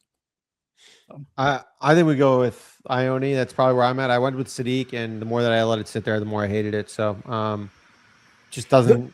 I did the opposite because I couldn't find a home for Sadiq, and I felt good just putting him in Baltimore and not having to worry about him later on the board. It felt good. There's a bunch of homes for Ione later, and I'm okay with that. Yeah, it felt good, like getting it done with, but like I hate the fit. Like I just don't like it at all. He just doesn't seem like a Raven to me. I don't know. Maybe I'm overthinking it. I'd say let's go with Ione and keep rolling here. Let's do it. Also did have a question here too, because this is another popular spot for McCoy. If we have a question here that we can bring up from @Fantasy Cash Hater. Fantasy Cash has been doing a great job on Twitter, aggregating a bunch of podcasts and stuff. I have a feeling that I know who this is, but not going to dox him here. But he asked, what's the lane cornerback 1 good to buying the McCoy injury stuff? We've gotten a bunch of reports lately about Jermod McCoy, and some even going as far to say that he might miss time in 2026, which was not initially reported, which would be a massive deal. So I don't know. I think I'm probably still going to have him in this range, like 15 to 20-ish range, but maybe not. I think I started to piece together my final mock, and I had him at like 27 or 28, I think, kind of late 20s there. I think you guys did the same, right? Yeah, I'll have him later for sure. I'll have him in the first round still, but because I actually think like I don't know, it's pretty close, but he's really good. I mean, like 2024 tape was awesome. He's big. But again, not healthy. It's not a great sign. Yeah, Nick, where are you out on the McCoy thing? And then I guess you can start to talk to us about or your thoughts here, I guess, on cornerback one, and then you can roll that into your Tampa Bay thoughts. I have McCoy in the late teens right now, kind of parsing between 18 with the Vikings and 19 with the Panthers. When there's a lot of uncertainty around these guys, I like to stick them between two teams that could equally take them, so you kind of get partial credit for the range, the player range. It doesn't mess up your whole mock draft. But so right now it's 18 or 19 for me. So that would make Delane a pretty solid bet. That Josh Norris thing the other day, I don't know if y'all saw it though, is giving me a little bit of a pause there. He seemed to suggest there was something underlying about Mansour Delane, but I don't know what it is, and I don't even know if it's there yet. So we can't kind of rely on that at this point. Speculate on someone else's speculation. Yeah. I mean, I'm not betting Delane. I'm not betting Delane at like minus 400 or whatever it is now. I would say that's just a pass for me. Based on, some of those rumblings and other stuff. Okay. He probably is going to be cornerback one, but all it takes is one team to be like, I like him. And he's not like a top 10 lock by any means, it seems. So like, I don't feel comfortable in that juice unless it's ACC under 6.5, which case, I'm just, again, another bridge jumper. Bags are packed there too. Oh yeah. All right, Nick, 15, Tampa Bay. I think you did some good digging here too. I actually was I was pretty early on Kendrick Falk here, partially because of like some of the Jason like leadership type of stuff. They're like a big character, leadership, draft captains, draft locker room guys. There's a lot of great Kendrick Falk reporting on who he is in that nature. Stylistically, though, doesn't seem to be a great fit for what they do football wise. He's a little bit more big body, like they typically will run, more speed off the edge when you look at how, Yaya Diaby or, even positionally, Kalijah Cansey's a little bit undersized and more of a speed guy up front. So I'm no longer mocking Falk there, but I do still think that defensive end is a pretty good need for them. But you can tell me if I'm wrong, or what do you like Tampa Bay doing here at 15? It's a huge need. They have Diaby, they have Nelson, and they have Muhammad, like 3 of their 4 snap leaders for their top 3 defensive ends in terms of snaps last year. Like all of them are entering contract years. Cansey, Robinson, and Vita Vea, their top 3 defensive tackles in terms of snaps are all entering contract years. So they need to. Muhammad and Robinson are free agent signings, so they signed them for their for the last deal. Yeah. Okay. So they just have a lot of bodies right there that they're kind of like the room's going to look totally different next year. And yeah, everything you said, I'm in lockstep with Jason Light. I can't get this quote out of my head from last year. He's like, the first thing we do is we take assholes off the board. And it's like, okay, wow. All right. So they care about character a lot there. So I'm looking for the right kind of person there when I'm mocking good character here. And you're definitely mocking like high RAS team as well. I think Connor was the one who kind of put me on 9.58. At least I have in my notes, average RAS in 2016. So I think I got that from Connor's mock draft. But yeah, so to me, Kenyon Sadiq is it used to be Falk, like you said. I'm buying that he's not a stylistic fit. Ideally, maybe the Bucks could trade down and draft defensive linemen. But to me, Kenyon Sadiq and Vega Ioane are the 2 names that, if it's not going to be defensive line, because it seems too rich at this point, Sadiq and Vega Ioane are the 2 names that are popping up to me as good character fits who would both help the offense. I know they have Otten there, but I think Sadiq kind of gives them something different. They lost Mike Evans. They need an extra pass catcher. but I also think they could fall in love with Vega, immediately plug him and play him at left guard. And then their right guard, Cody Mock, is a free agent 2027. So I like both of those for the Bucs. Yep, Sadiq off the board, Scott. We do have no, we went Vega, right? Sadiq's still here. Sadiq's still here. We put Vega. Yeah, sorry. What are your thoughts on Tampa Bay, Scott? Well, I think Tampa Bay would love Ione. That's who I've kind of had. If I go Sadiq there, to Baltimore, I think Ione. You can pretty much, flip flop these two picks. To me, I don't have a good feel for specifically what Tampa Bay wants to do. I think they need an explosive edge rusher. Is it too early for a guy like Malachi Lawrence? I think he's that next guy that has that explosive traits that maybe Tampa Bay would be looking for over some of these other bigger body guys like, Zion Young or, when we start talking about Falk. I think he could be a fit. But when you start talking about it, we've talked about Lawrence going here in the first round. I think this may just be a little bit too far out of range. And then you start talking about what the floor is for Sadiq and some of his athleticism and athletic traits. So I don't mind going Sadiq here. And then, some people are starting to have Jermod McCoy as an out here for Tampa Bay. You don't know. I don't have any information as to whether or not McCoy would be one of the teams, Tampa having McCoy off their board due to medicals. I tend to think you're going to have to discount him a quarter to a half or a round down for a team that is going to take him. So I don't mind Sadiq here to Tampa Bay. Connor, what have you done with Tampa Bay based off of this board? Is this a Sadiq home for you?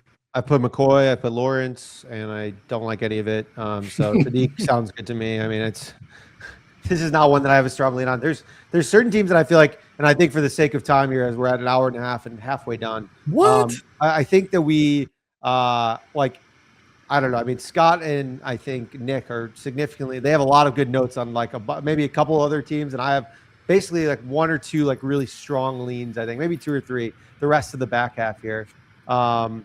But I think we go Sadiq here just for, again, like consistency's sake. I went Lawrence. This is where I know it's early on Lawrence. Again, I'm not saying no. Keep Sadiq. I'm saying I've gone Lawrence here. I know you went Lawrence here originally. Yeah. I understand some of the sentiment based off of maybe where big boards were in heading into the combine or whatnot. But you know that I kind of have two flag playing guys in this class. And Lawrence is one of them. We'll start to talk about the other one here pretty soon. But I just think Lawrence is fantastic, and I think would make a ton of sense and fits kind of the stylistic needs. So, but I have no problem with Sadiq here again. Partially Sadiq, I just want him off the board because I have trouble finding where he lands as we get deep down the board. So having him go somewhere, makes sense. I don't have to think about him anymore. So I mean, just get rid of him, right? Just get him off the board. I don't want to mock him anymore. It's getting no Messidor for the Bucs. Messidor would be very similar to Kendrick Falk stylistically, bigger bodied. Also, you have a situation where Messidor is very tricky. We'll probably get to him in a little bit. 25 injury issues, busted, broken bones and feet. It's tough. The 2025 tape is really good. But I think he gets to be a little tricky. And I think you're just going to have some teams just be like, hey, we're going to make a pick here. It's kind of easy to pass on the oft-injured 25-year-old versus, the potential upside of someone else that's not maybe that much worse right now and has significantly more potential. And you get into second contracts. Those things matter quite a bit. All right, Nick, wide receiver has been pretty popular for the Jets at 16. What are your thoughts based on the board? Based on the board here, let's see. So Vega's a name that I could see going to the New York Jets. We had Lemon going already. So, gosh, I don't know if the Jets are actually going to lean into, kind of reaching for a receiver like Cooper here or Denzel Boston, as kind of Tony Pauline reported their interest there. So to me, I'd probably go a different position. Maybe it goes down to the original mocking of Jermod McCoy, right? Maybe that could be an out right there. Maybe it's Dylan Thieneman. But it just doesn't feel like, I don't know. This feels a little rich for Cooper for me. The Thieneman thing, I'll just we can make this what we will. Again, Aaron Glenn used to be in Detroit as a defensive coordinator. He was obviously coaching Brian Branch. Brian Branch advocated heavily for Malachi Moore, who also went to Alabama like Branch did. Told Aaron Glenn and company, this is me. This guy can put him anywhere. He's awesome. He's a dog. He had a pretty good rookie year. So they went and it kind of solidified his spot next to him with Minkah Fitzpatrick, and they have Malachi Moore. So I think they feel pretty good about giving Moore some run, at least this year. So I don't think that safety at 16 is necessarily a huge spot for the Jets. And again, that could just be some tea leaf reading, but I know they were pretty excited to get Moore where they got him last year. So look, I mean, we talked about it last time. You make a case for upgrading, an outside corner for Brendan Stevens would make sense for McCoy if they don't have a problem with it.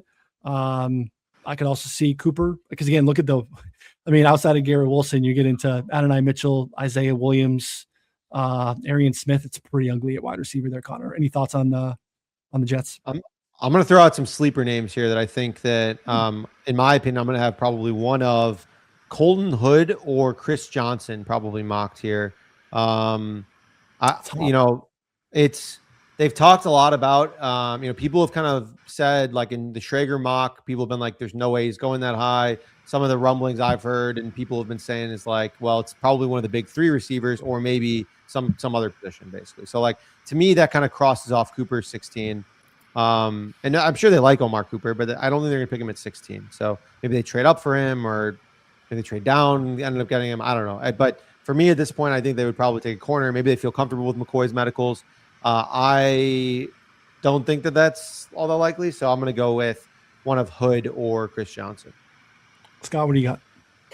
Look, I think when you look at the Jets, I think they want receiver. I tend to lean on some of the information. I believe Tony Pauline was one of the other people that reported as well that the Jets like Cooper, but I just don't think they like him at 16. I think they like him more on the back end. I still think it's a little bit early for Denzel Boston. I don't know that Casey Concepcion is a fit here for what they want to do. I think it's all over the board with, the team and what needs they have. Look, if you don't know where the hell you want to go ahead and put Sadiq, maybe this is the place if all the wide receivers are off the board. But, I don't have a problem going McCoy, but I admittedly do not have a good feel for what the Jets are going to do here if all the wide receivers that maybe they covet are off the board and this is where the board falls. I don't think it's Thieneman.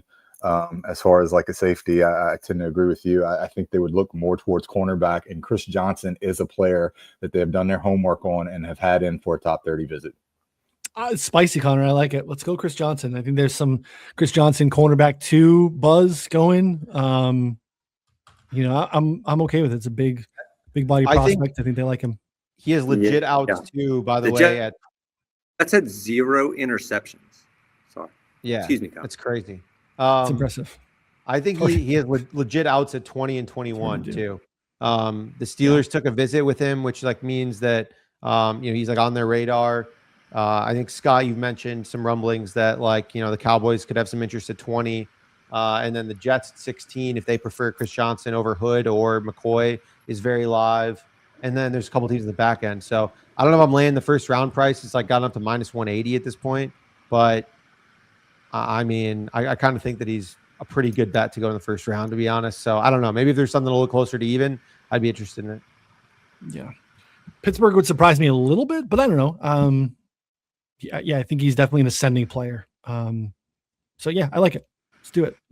Detroit 17. Nick, I'm going to give the floor to you. I think this is an interesting spot. I mean, you can lay in terms of laying juice in terms of team to draft position. I don't think there's anything right now bigger on the board than Detroit to go offensive line. It seems to be very chalky. Then we have kind of an inflection point where you've had a couple names that are really, really common here, both Monroe Freeling and Caden Proctor. Monroe and Caden for Connor here. Which do you think they would, do you have a lean what they would do here at 17 if both guys are on the board? I'm going to stick with Daniel Jeremiah. He was told that the Lions love Proctor. He mocked it in his last draft, even though it was about a month ago. And unlike Freeling, and I'm sure his character is fine, but unlike Freeling, Dane Brugler, I mentioned a couple times, I really kind of rely on the beast for like these character evals. Proctor had some positive stuff that was mentioned. Nothing negative was mentioned about Freeling, but it was just kind of nothing mentioned on his character. Whereas Proctor, you have some weight stuff, but he's been praised for his leadership and that kind of stuff. So I think he fits the culture there. He fits a need there. And I'm with you, Ryan. I think it's Caden Proctor or Monroe Freeling. And I honestly think one's going to go before this. I don't think – I'm of the opinion that these tackles, it's exactly what teams want in this kind of weak draft class. Like someone who could be elite, right, at a premium position, which is rare for this draft class. I think there's a strong chance that Proctor and Freeling are off the board that nobody's really talking about for the Lions. But I definitely think at least one of them's going. So my simple answer is I think they're going to take the other one. I also think Vega Ioane is in play here, especially if both tackles go and teams get greedy on these tackles. I think Ioane is another culture fit there for Brad Holmes and Dan Campbell for sure. So he screams Lion. Can you see him? Those exactly. two take their shirts off and start chest bumping as soon as they draft Vega Ioane. That like feels like a Lion for sure. Yeah, so I throw him in the mix. Those are the three guys for me. Yeah, I did a mock today, updating, and it's kind of where I landed on Ioane after skipping the Ravens with it. So yeah, Scott, any leans on Freeling or Proctor? No, I'm not going to have any pushback. I think it's kind of a toss up between Freeling and Proctor. I tend to mock Freeling a little bit more to Detroit because I think Cleveland has multiple ways to kind of get to Proctor if they decide that they want him. But I don't have any pushback towards Caden Proctor being on the board and being a Detroit pick here. Yeah, I can go Freeling or Proctor. Connor, you get the pick. You get the push. Cool. It's lock in Proctor. I think that makes sense. That's what I'm going to have. Probably my mock. It's chalk.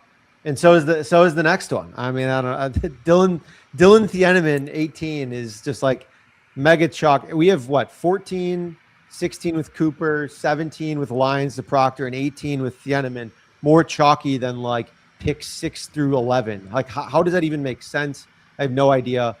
I don't think have we gone mostly chalk this thing already? Like, I mean, not mostly chalk, but like we did Vega, Lemon, 13. Sadiq's not chalk. There's not chalk. 17 chalk. So I don't know. Maybe we can, can afford a little bit of chalk here. Yeah, then it's going to tell us if it's chalk or not at the end too, right? It gives us updated public information. I'm in on Thieneman.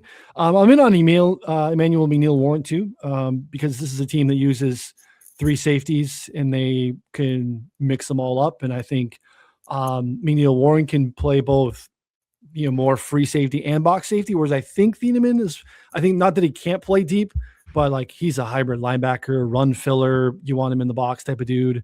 So I like him quite a bit here, and I think that's why it makes sense as chalk. But I don't like Thieneman to Carolina, which I think I've seen a little bit too. That does not make any sense to me. But you could sell me on McNeil-Warren there. But again, I'm fine with clicking Thieneman for Minnesota unless anyone has pushback. Do it. Keep it moving. Done. Carolina again. We've heard offensive line or pass catcher. That tracks to me. We've heard a little bit more discussion on safety there from Josh Norris, again, local, tied into some of the Carolina stuff. Again, you have Trayvon Mooring. Drafting Thieneman would make very little sense to me, but again, I could be wrong. But again, I think if you think that safety is a need for them, they brought back Nick Scott. But I don't think they expect much of him. I don't think he's a particularly really good football player, so upgrading that position would make sense. But I think offensive line, again, looking at kind of the nature of their future at offensive line, Nick, even their current offensive line situation with Ike Ekwonu getting hurt late in the season, they probably could use an early season left tackle. Maybe someone that had some flexibility to kick into the inside would make sense too. Where have you kind of landed the plane right now on Carolina? I'm probably I probably think they have a better chance of picking a tackle there than maybe the public or the fans do, because the tackle they signed, Rasheed Walker, it was like a very, very light deal. I think it was 1 year, like $4 million, which is like chump change for a tackle.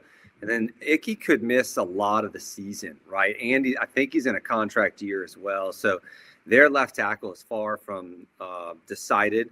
I like Freeling as an option here if he falls. I'm interested.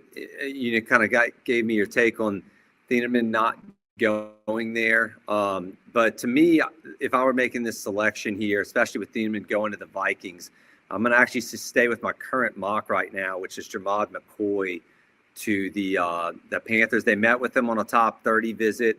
I think this is about where his range is kind of naturally. And I think that, he's a player that they can take a chance on. I like that. Could also go wide receiver for sure. Concepcion, Omar Cooper. I could definitely see them being the pick as well. Yeah. Scott, any leans on Carolina?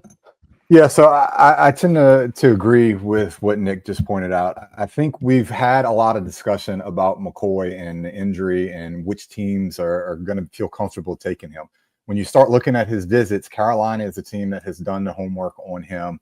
I think that if there's an out for McCoy, it's going to probably be around this. When you started talking about him maybe going in that 10 to 12 range, the next pick there at 20, would Dallas have, any desire for him? I was told that McCoy's off Dallas's board at 12, that they have him flagged for medicals, and that was before some of the medical stuff came out. Does that mean he's flagged for them, getting them at a discount there at 20? I don't know.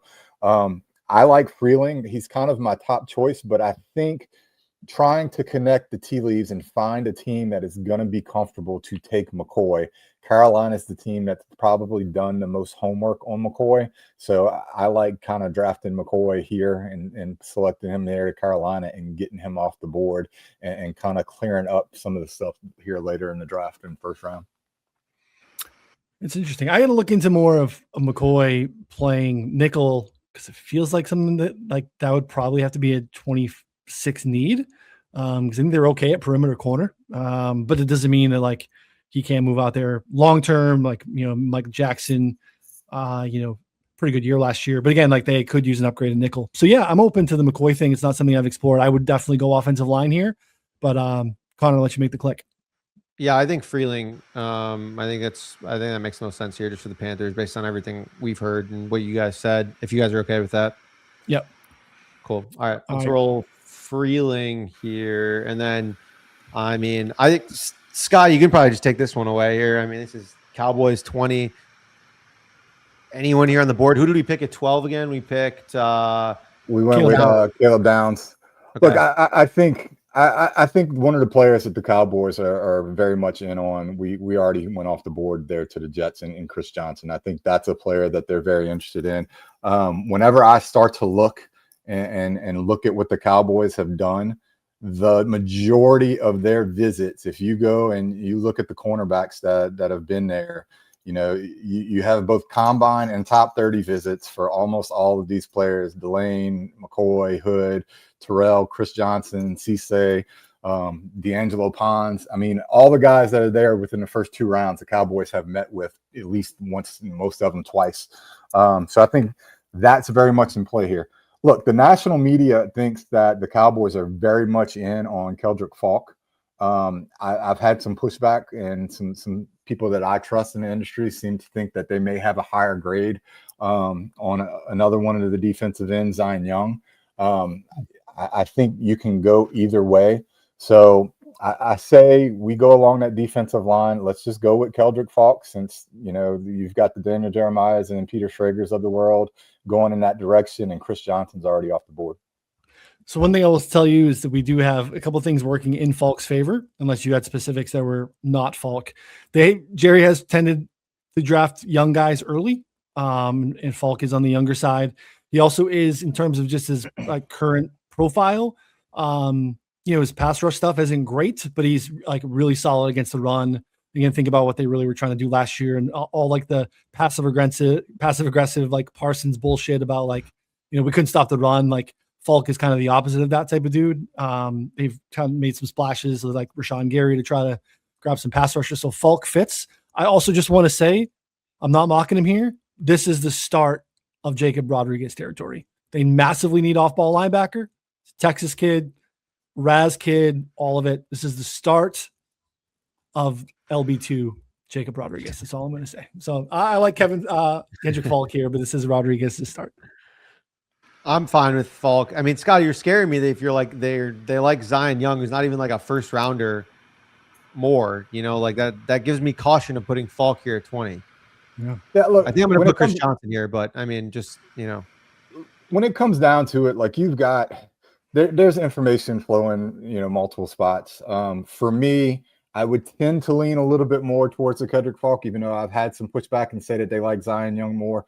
I think when you start to look at it, and everything that I've heard is that, look, Kendrick Falk is going to interview well. I think teams and GMs are going to like what you have in a young kid who's a hard worker. Some of the tape's a little bit inconsistent as far as, his sack numbers and stuff like that. But I think when you look at Dallas tends to meet with the guys that they draft. They have a top 30 visit here with them. I think they've actually met with them twice. So I think I'm comfortable here with Falk over, an Akeem Mesidor, over a little bit of a Zion Young that I'm gonna have to dig into a bit more. But you've had the Peter Schrager's, Daniel Jeremiah's, and other guys, connect Falk here. So I'm comfortable with him being the pick. TJ Parker, did they meet with Parker at all? Nope, not that I have. All right. I think we go Falk. What do you guys think? I like Falk. Lock it up. And it feels like a win for the Cowboys coming out of the draft, right? They, addressed 2 defensive positions, 2 starters. They should feel probably pretty good about that with all that they have need wise. All right, Nick, give it to you for Pittsburgh. It looks like your recent mock does have the person available. You could talk me through that or any other considerations you would have here for the Steelers at 21. Yeah, definitely. For me, it's really between wide receiver 3 here behind like Pittman and Metcalf versus left tackle of the future. Kind of admitting defeat on the Broderick Jones pick there. For what it's worth, PFF graded him 57 overall last year, and he's entering a contract year. And they also have a left guard spot pretty vacant as well. So you're talking about left side of the offensive line, or you're talking about wide receiver. Reliable beat.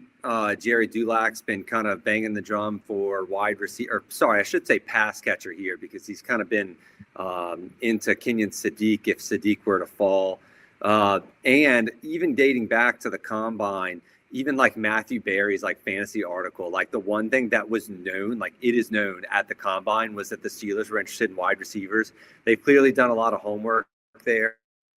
So I'm gonna stick with that, especially considering I think it was yesterday I tweeted about I think the beat writer there in Pittsburgh was Nick. I forgot his name, started with an F, but he kind of reminded me of this connection between Kirk Cignetti and his brother, apparently. He's the Indiana coach. His brother apparently coaches with the Steelers now. And then the wide receivers coach for the Steelers apparently recruited Cooper at Indiana. That was enough connection for me to be like, okay, he's within the range. It's a team need. He can play within the slot, which is substantial because you have Metcalf and Pittman on the outside there, and they don't really have a lot of slot play. So you have Cooper, who's able to go in the slot. You have connections there. It fits the range. It fits the need. And it fits the win now approach, right? Like if they're banking on Rodgers coming back, then they need like all the pass catchers there. So to me, this is one that my confidence level is higher than other picks in this area, I would say. Yeah, I like that. I went with I had Vega Ione there for Pittsburgh. I do think one of these like swing tackle guards is in play for them too, but I think you make a good compelling case for Cooper. Scott, what do you think here about Pittsburgh? I think they would love Ione if he were to fall down here, but I don't think that's going to end up happening. I think when you start to look at it, there's 3 players based upon how those boards fall that I would consider. Jerry Dulac has kind of pushed back a little bit on offensive line being what they're going to target early. I think they're clearly going to be looking for either that wide receiver position or safety, I think McNeil Warren is in play here as a safety. But I have right now, my feel is that it's Omar Cooper. They've done a little bit more meeting with Boston, but look, the ends that they have on Cooper wouldn't require them to go ahead and have another top 30 visit. I think Cooper, the other thing you start to look at is he's built differently than the other two receivers they have in Pittman and DK Metcalf. So he can work out of that slot a little bit more, give them some run after the catch. And if they're in quarterback limbo right now, if they're going to entice Rodgers back for one more year, I tend to think they're going to do that with a wide receiver over a safety. So I think that's the route that I'm going to go. And you start to look at, the new coaching staff and what they've done in the past. I just tend to lean with Omar Cooper here. Yeah, I don't see safety at all. I really don't. Looking at the roster, I think it's offensive line or receiver. I think that Cooper is a compelling argument. Connor, I'll let you get the click. You can throw in a. I have Cooper. So you guys already Cooper. nailed it. Done. Cooper's it. Yeah. 22 is interesting. I've kind of been leaning one way and now I'm kind of leaning the other. Scott, I'll let you get this one started. Feels like a team that definitely needs, I think, some trench work. You think about how bad the offensive line was last year. That makes a ton of sense to me. This could feel like a team that could maybe not care about Mesidor's age either. That would make some sense. Or if you wanted to sell me on them liking DJ Parker or something like that too. But I think offensive line makes more and more sense for the Chargers. I'm not sure where you're at, Scott. Look, I like Chase Basanis. He's a player that they've met with. I think he meets what Harbaugh wants in offensive line. The offensive line was the Achilles heel of that team last year. You have all the injuries. I just think they're looking to build up and make that identity, with the run and go ahead and protect the quarterback and let this offense go. TJ Parker has been the other player here. And look, I think the Chargers are an outside, dark horse for Malachi Lawrence. I think they need an edge defender with some juice to go ahead and add to that defense. I think there's going to be a time here coming up, at this point in the draft where Lawrence has more juice than what these other defensive ends left on the board have. And there comes a point where he has to come off. Right now, I think Ione, if he fell to here, he would be in play. With that being said, I think I'd go Chase Basanis. But it's not a strong, feeling. I think, it's based more upon the injuries and the downfall that team had last year. So I would kind of lean towards Basanis. But look, if you gave me a compelling argument for Lawrence or even a TJ Parker, I could go with that as well. Would you go Basanis over Lumu, for instance? A little bit more versatility that can, kick out to the outside if need be. I've seen that here and there lately, but I just think with, what you look at as far as the interior part and how that just fell apart, I just think Basanis is a little bit more geared in towards playing that guard. Yeah, they've addressed, or at least have thrown some resources at guard at failed tackle prospects, right? They've brought in Trevor Penning and R.I.P. Cole Strange. Former Patriot first round pick at guard. So yeah, you could sell me on either of those things. Definitely think it's a good home for Lawrence too. Nick, any thoughts on the Chargers? Yeah, we can't talk about the Chargers without mentioning the massive need for defensive line. I am agreeing with Scott in the respect that I've kind of shifted sales there, where now I think offensive line might be the play there over defensive line, even though plenty of Chargers fans would argue DL is a bigger need with, all these old guys there like Dupree and Khalil Mack and Dalvin Tomlinson there, and just a lot of them entering contract years and well above 30. But I do think D-line is an option. You mentioned Mesidor. He's somebody that I've had mocked there in the past. Right now I'm on low move for this, but I could see Basantis. I know Josh Norris is on Team Basantis for this pick as well, for what it's worth. But yeah, I'm on low move because my kind of tiebreaker, if you will, was their injuries along the offensive line last year. 51 out of 90 possible starts, like Slater and Alt combined for 4 games. And I just see that as like, okay, you have Herbert. I see that as like, we need a guy who, okay, playing guard, definitely for left guard, let's slide him in. But this will give us some versatility if one of those guys either doesn't recover from the injury well or gets re-injured. They're both coming off a major kind of surgery situations. So to me, it was kind of like an insurance policy as the tiebreaker there. But I could definitely, Basanta sounds like he would also be like really Chargers type. So I could go either way there. Connor, let you make the click. I went offensive line, but you could sell me on defensive end as well. I mean, look, it's actually decent day two defensive end group. Texas Tech kid, Romello Height, Derek Moore from Michigan, R. Mason Thomas from Oklahoma, Gabe Jackus from Illinois. Those guys all probably going like early round two. So like there's some ability to kind of sit on some of these guys if you don't think there's a huge gap between Malachi Lawrence and some of them. And you do think there's a tail off a little bit at offensive line. I don't understand why teams would do that. I flip-flop between Basantis and Lawrence. You guys laid out, all the arguments why. Let's go with Basantis here. I think that's what I have in my final, or I'm trending towards having that in my final mock. To it. All right. 23 Philly. And Nick, we know Roseman likes to address the trenches. I wouldn't be surprised if he goes ahead and makes that click again. You have anything kind of off the board here for the Eagles, or what do you think they do at 23? Trench pick for sure. That's what I'm leaning toward. I could see an outside shot of wide receiver. Maybe if they know AJ Brown's gone, maybe like a Denzel Boston makes sense. But to me, it's a situation where they want to adjust the trenches. My initial lean was, and honestly, my still lean is offense here.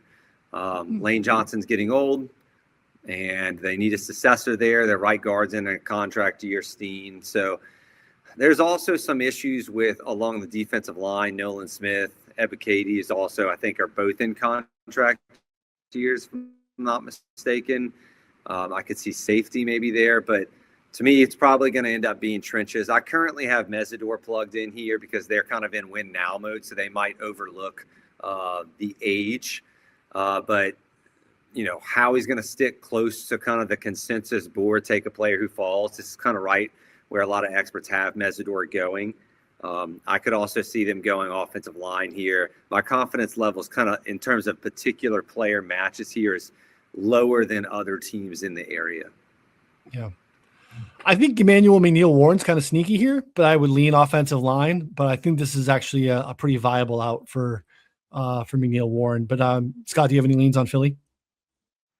Yeah, I think wide receiver was interesting to me, but the more I look at it, I feel like they've prepared themselves for the A.J. Brown situation with Dontavian Wicks trade. I think they would maybe be comfortable. You'd basically be running out there with Hollywood Brown, Devontae Smith, and Dontavian Wicks. A few years ago, Dontavian Wicks was thought to have upside. He's kind of got washed out there in Green Bay, and now he's found a new home. Look, the player that I keep hearing, and there's two guys along that offensive line that I think make a lot of sense, and one that they've met with is the kid from Arizona State, Ian Achor. I don't know that this is too early for them, but when I start to look at it, look, Jordan Mailata was a project, and he paid off for him. Howie Roseman generally is forward thinking.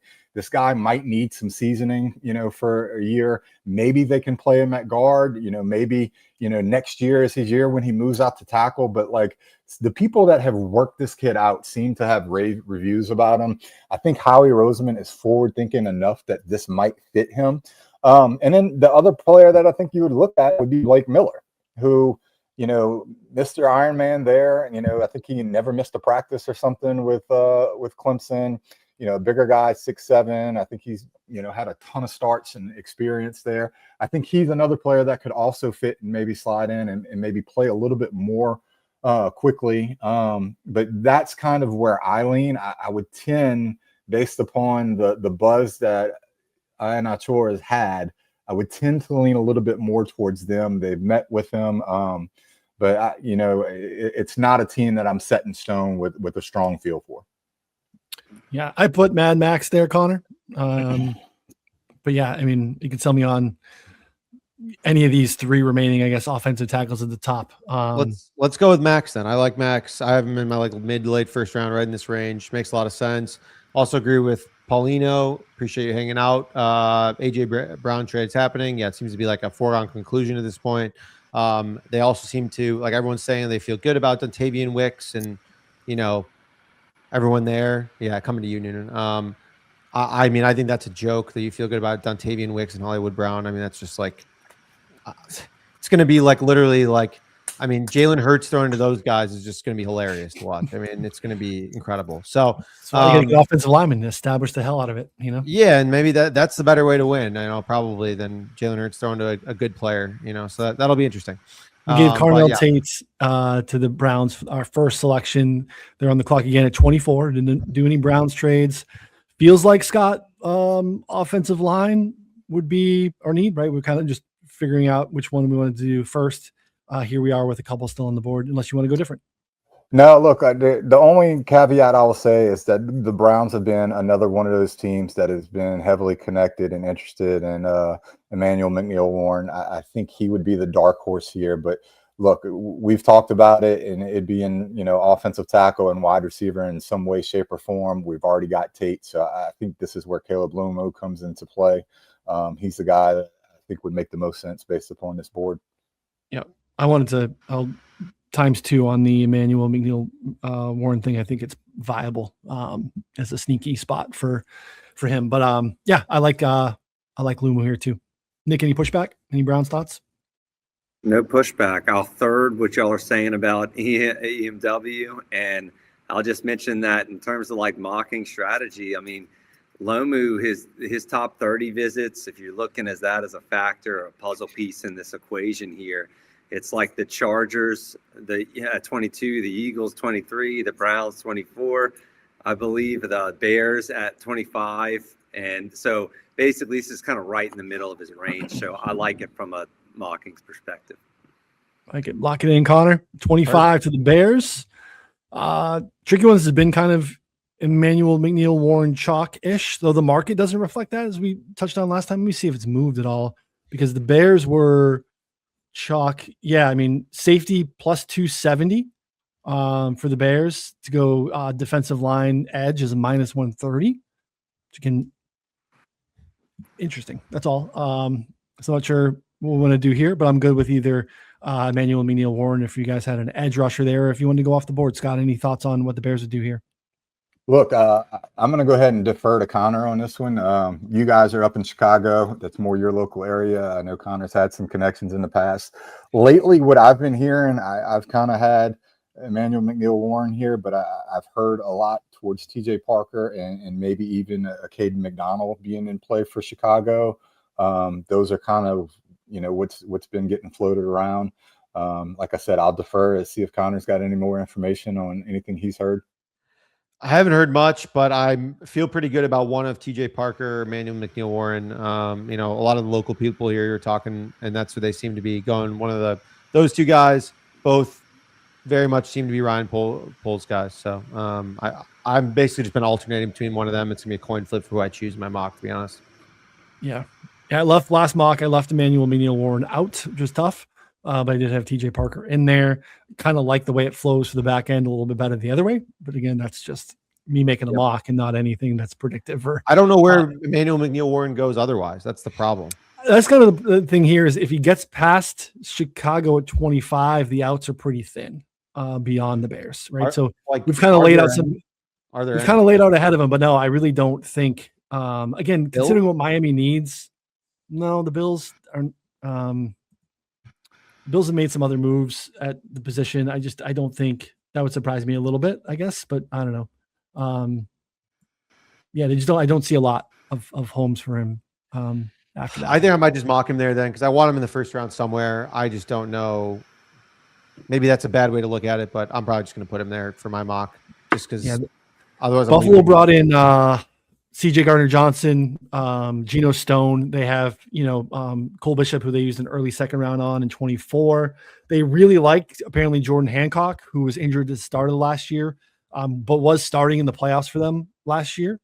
So I don't feel like they look at their team and go, hey, we massively need to on top of Geno Stone and CJ Gardner-Johnson, we need another safety in the first round. So that would surprise me. Would New England, I vaguely heard that they may have some interest. I know they brought in Kevin Byard, but I think they like Craig Woodson too. Yeah. They took last year in the early day 2. I don't know. I mean, they do use 3 a good deal. So you could sell me on that. But I think there are other pressing needs. Yeah. I vote we go Warren then. Just make this easy. Let's do it. All right. McNeil, Warren. Done. All right, Buffalo 26. This is obviously a ready to win now team in a lot of ways. They have a pretty good roster. They've obviously have made some additions in the secondary that you just kind of laid out. They also added D. Alford at nickel.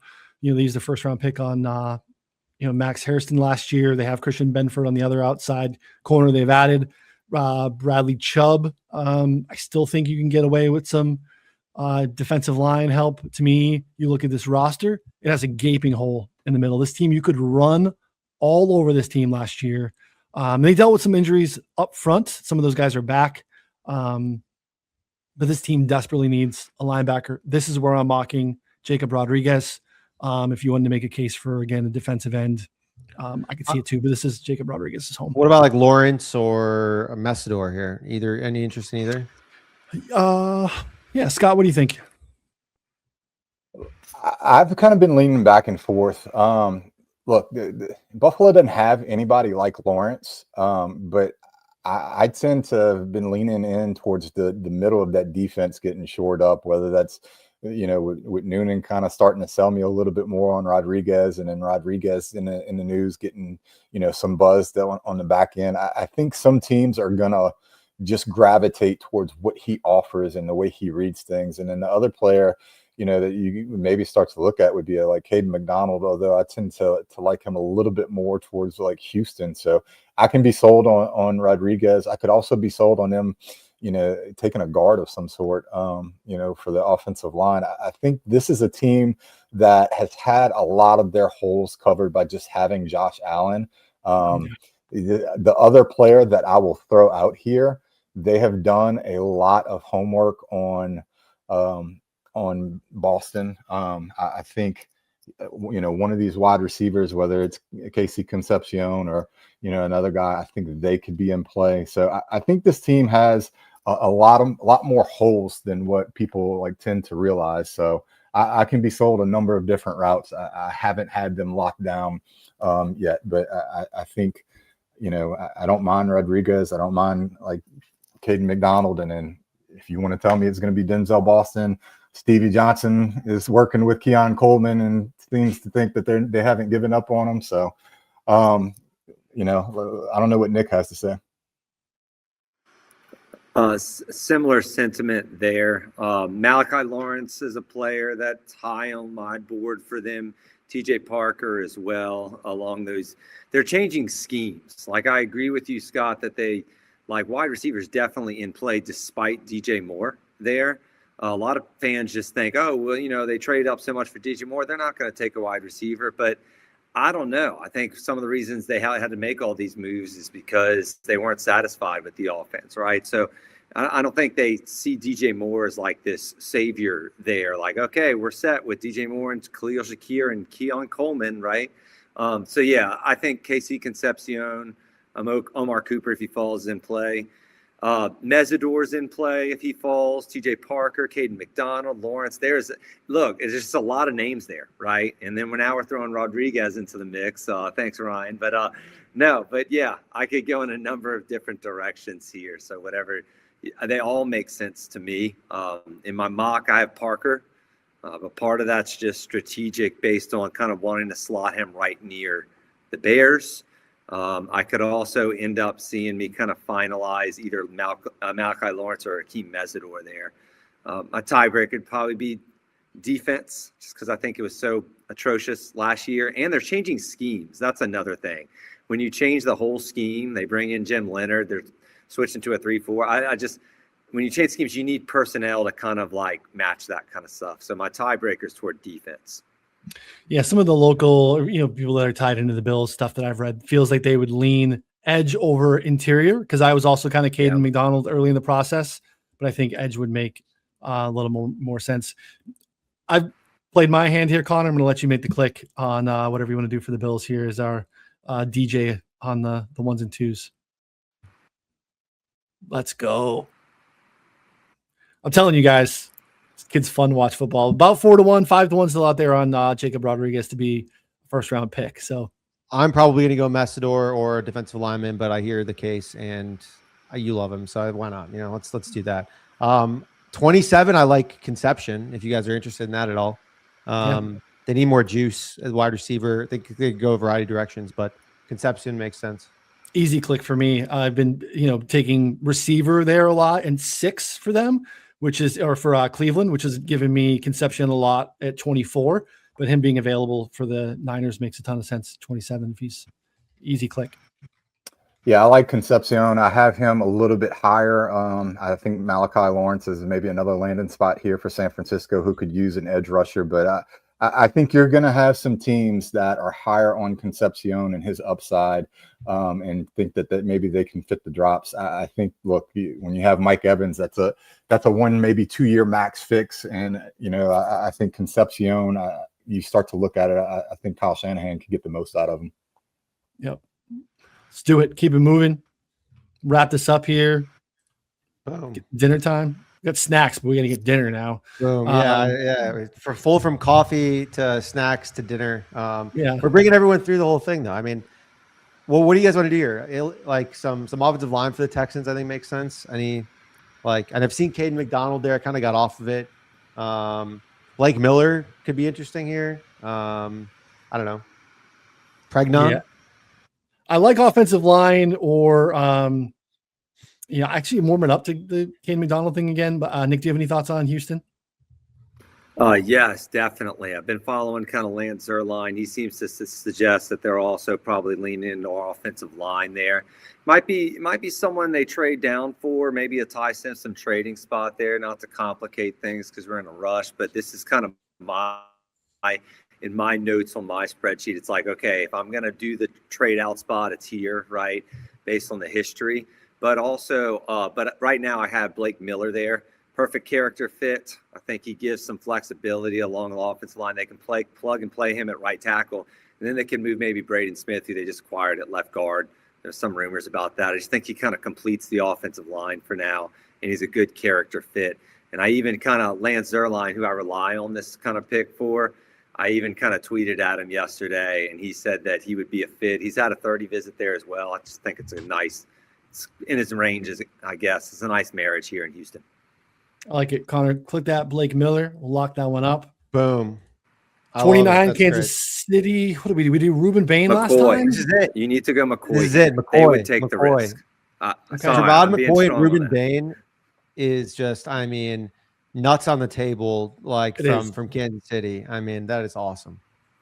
Are you open to that? All right. Love it. I think that's great. Yeah. I think it's what I did put out yesterday too. So that would make a ton of sense. I think he doesn't, I think he right here, 29, 30 are his landing spots because Miami can afford to take a red shirt year from McCoy too. If he just so happens to not be fully healthy, but with him off the board, things get a little bit trickier for sure. We went Spencer Fanu there. Scott, any thoughts on Miami at 30? Again, having a ton of needs. Look, they've got a ton of needs. I think we've got 2 players here that would fit with them in Akeem Mesidor or Denzel Boston. I could see them going either one. Mesidor is a little bit older prospect, but would give him a little bit of juice on offensive line. Also a Miami guy. Look, they've got nothing. Absolutely nothing. They can't do Mesidor though, right? Because by the time they're competitive, Mesidor is 30. Absolute dog shit is what they have at the wide receiver core. So I'm going to vote Denzel Boston. They need a wide receiver. I think he's fallen a little bit in this situation with us. So he's going to get my vote. Boston. All right. Let's do it. I like Ryan's point. That he's old and it's Waddle. Sorry, Connor. I don't know if I interrupted you. I can't hear you, but I like the point that they just traded Waddle for that exact reason because of timeline thing. So Denzel Boston there, or a corner like Colton Hood or something like that. Yeah, I like it. Yeah. Noonan, you're making this pick. You're making this pick. Who do you want? Malachi Lawrence. Oh, all right. Malachi Lawrence. I didn't try to talk you guys off of him for as long as possible, but I was, I would love to see a situation where Malachi Lawrence falls to New England. He's a fit for what they need. Stylistically, he's a fit for what they need. And I'm very, very, very, very, very high on the prospect. And again, probably not a early down contributor. Brelly probably plays 45, 50% of the snaps in year one. They need to replace the K'Von Chason role, and that's the same exact role. Clear passing downs, go out and win, and he's a huge fit. So love that one. That's awesome. Yeah, I mean, Malachi Lawrence is a guy I'm going to have in my first round, but now we're in a tricky spot. We have Messidor, Parker, Hood, Simpson, all guys that I am going to have probably in my first round or on the fringe. I'm gonna have this as Cardinals trading in for Simpson on my final. Just do it. We're gonna end up having to clip this and share the mock anyway. People will love that we went ahead and did that. Yeah. Let's see. We'll count for Simpson. How do we do this? We get Cardinals. Yeah, right there. Oh, there you go. Okay, and then we'll whatever. We'll just give them like I don't know. Second and a seventh. Yeah, there you go. Okay, done. Arizona Cardinals. Ty Simpson. Done. Clip it. Mid-draft. Shared image. Oh man, this is beautiful. Look at that. Copy that up. Boom. How do I download this? Share image. Wow, this is gorgeous. We killed it. Awesome. We appreciate everyone hanging out with us for currently 2 hours and 22 minutes.